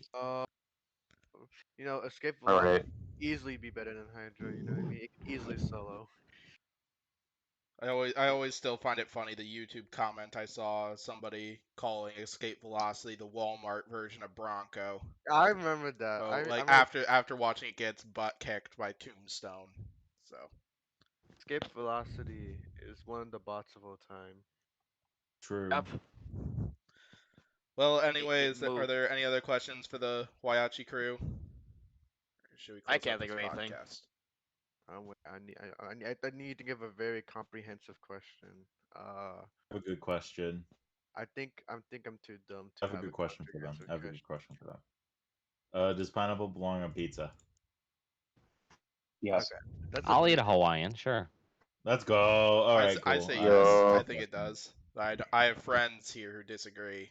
So Hawaiian is shit, man. I've had it. It's What do Well, you have guys you think? had a Comment shit down Hawaiian? below. yeah, go Have ahead, you just comment not down had a below. good Does slice pineapple of belong on Hawaiian? pizza? And better yet, after you're done watching this shitstorm, come over by us on our stream. we'll get even True. worse. I might actually. I might actually join it for the whole thing this one of these days. Oh yeah. You know for a fact, Battlebots will never actually do an actual Waiachi Rumble. You know that will never actually happen in real life. Whyachi Rumble would be dope, I think. Dude, they tried. Every season, they tried to put us against each other. Not like fight night rounds where they forced it, but if you watch the first 3 seasons, when we got in the tournament, or not the first 3, when we had 2 bots, the second fights for us, if we would have won, we would have been facing each other every season, except yeah, for that's last true. season. Me thinks that Son of Waiachi intentionally threw the poison ever fight. No, we got punted hard, What really even really what hard. happened? Like, Broke there. They caught the underside of the hammer, and all their lifting power went into Sao. But because Sao's still spinning, it stays flat, but it just goes away. you know, And imagine then the effort. gravity, I'm guessing, is what killed the power on it, or something. Yeah, some of the Becks just fried in there. We put new power supplies in for those, and then everything worked, all the speed controllers and everything. So it was weird. But now we don't run Becks and certain things now when we need to. So Oh yeah. wait, there was only one Waiachi bot in 2018 that got into the tournament because Warrior Dragon didn't make it. I remember. Oh yeah. You Yeah, sure? Because one of them was we lost to Hypershock, that and was then on the other side of the bracket, Sao lost to Or no, somebody. he's not talking and about that season. He's talking about the following season, and where 2018. 2018, where only Son of Whyachi made it, where that was the Lockjaw Sadly. loss. And Ass plow. Yes, I remember ass plow. Aspel. If it works, it works. more successful I mean, butt plow. it is, yeah. But then all the other seasons, that's completely accurate and everything. It's just sad it didn't exactly work out. But Well, geez, this season we kind of had to force their hand. I mean, they didn't want Fusion in. They gave us the call. Yep, Fusion's not in this season. So then we gave them the call back. Yeah, okay, Hydra's not in this season either. So we played a little hardball with them to get Fusion in. And I mean, so I wonder then. it did good. It had how many fights of the week for them, so it's putting it on a show, and they didn't even want it in the show. So I'm guessing, is that why though when Battlebots did the supporter reveals of the competitive roster for this year, I wonder, is that the reason why Hydra and Fusion weren't originally on it, basically? No, we had already decided by that point that we were in, but we like to troll people, so us not being in there actually gets us talked about more than us just being in there. To be honest, my favorite part about Hydra is not at all the robot exactly. It's just you guys trolling with the fan base is the funniest Y'all thing are ever. great shit posters. Y'all do good work. Yeah, like that's my favorite part about like Team Whyachi. You got to be known for something. The bot can't do all the work, right? Yeah. Are you ever gonna pull like a Tom Brady and do like a fake retirement speech? Oh, didn't Dad already do that? He retired once and then he came back with Sal. And I know you were originally talking about retirement of Hydra at the end of last season. I'm still talking it. I'm this close to retiring it because I want a different bot. I want my uppercut replica. That's what I want. Again. But it's also Tombstone. Oh yeah, because the I want to spinner mention- rotates I around the literally- base. I would not, God. but to this day, I still want a Tombstone versus Hydra. It just seems fitting too. Yeah, everybody does, and I'm gonna guess that my next year's fight night schedule is not gonna be pretty. Like Riptide, just because villain on villain, and of course Tombstone because everybody asked for it, and I'm sure I'll get Minotaur too right away, and then some other probably Quantum. So it's not gonna be a Jake. fun run. Cobalt. Jake. Match. Cobalt. Jake, Cobalt. do you really think they're gonna put Tombstone against Hydra though? Yeah, they Yes. haven't. They've been way too nice to Tombstone. Personally, but in my opinion, would be no. I don't Mm. think they're gonna give Hydra Tombstone right They care away, about the 'cause arena too much. Because I think the big Right. concern would be Tombstone ripping apart Hydra to where Hydra can't be returned for Well- more. Oh no quality no! fights. Oh, no, you no, think they're it's not because they're care gonna about rip me that. apart? Oh, I was thinking more The like arena. I would throw them up into the ceiling Or or the that. things, and then the Lexan would get wrecked. That's probably a better Yeah. reason. That would be Actually, terrifying. But I would think that as much shit talking as we're doing on our stream, that they would put us up against Gauntlet's Row just to shut us up. That's what I think's gonna happen. And then That's you'll also still go possible. like 4-0 somehow. That would be nice, yeah. Yeah, That take would be out every crazy. big name we can. but I personally think they're more likely to try to set up a Hydra Tombstone match and like bracket rather than Mm. that. But No, it'll probably be first match out of the gate. Well, And that'll be the tone for the whole season, and we'll know exactly what's going The on. bang. I'm waiting for the endgame Riptide because that was a match I was actually predicting to happen in qualifiers this season, which we did. And then we don't even get a Hydra match, because then I just put the Vert mod on and just go with that. There. So I wait, will say, Jake. Okay, I'm just asking this: if you would ever fight Star Char, would you also use the Vert? Yes, absolutely. The only way to touch them. Oh my goodness gracious! Yeah, I'm not talking about matchups. I'm more worried about the uppercut tombstone thing you just spoke about. I was about to Oh, mention I actually can't about that. That sounds like a lot like a robot design I want to build, like down to the whole make it a vert into a horizontal. I really want to build that myself. I've had the idea for a very long time. I have no idea how I do it, but Well, look at really- you've seen the bot Kitten Mittens before, right? yes, I have actually. It'd be almost like that, except You instead go- of just gyro walking, it would actually lay down. You going Yeah. for a heavyweight Misty the Wonderbot, Jake? Yeah, Is- I made that reference too. I've said that like when I describe the idea to people, I say, hey, it's like Misty the Wonderbot but big and actually works. Or Fair or a enough. bot called Strike Terror. Strike Terror is very similar. I mean, it's very old, but you can look it up on the wiki. The wiki. All right. Any other questions, or should we close out this podcast? Yeah, Oh, is shit, there any we good can fights next close week? this Out? That's I just thought we were talking about the I'd say the same pizza fight was topic. good. I'd say the fusion fight would be good. I was gonna ask if you guys were talking about the only relevant robot fighting thing that happened in the past week, Robogames, but it appears that we're Oh, not. we talked a Oh, little we, bit we about have a that. few times. Oh, yeah, we, during we this. we did a few times already. Yep. Yeah. Mm. Where the hell were you? I just got here, man. Oh, Aside from the obvious Yeah. huge, wait. So I have a question. Aside from the obvious huge and Star Char, what other bots would you use the Vert mod on? I mean, there could be some bots that are not great, and then you just go out there and mess with them and put the Vert mod on anyway. That's what I was gonna guess. Some shitter. Say like a Horizon or Yeah. something like that. Imagine Something you just want to blow apart for the shits and giggles. Yeah, or maybe a Mammoth. Oh, a Mammoth would be a great one. That would be Oh, cool. Bully Yeah. Blaze is still here. Or Yeah, Smee. Blaze is Smee was feuding still me in. right now. Oh, Smee. Yeah, see if I can split them in half. That's Um, something. So that's something fans with me being part of that Overhaul. wanted. Overhaul, probably. Get a little, maybe a Shreddit Bro here and there. Oh, Captain Shoot. No, you would a want to use Ribot Hydra rematch. Hydra brings in the Vert for that. And then Ribot brings in their little lifter from 2019. Sad we They- never got to see that thing ever.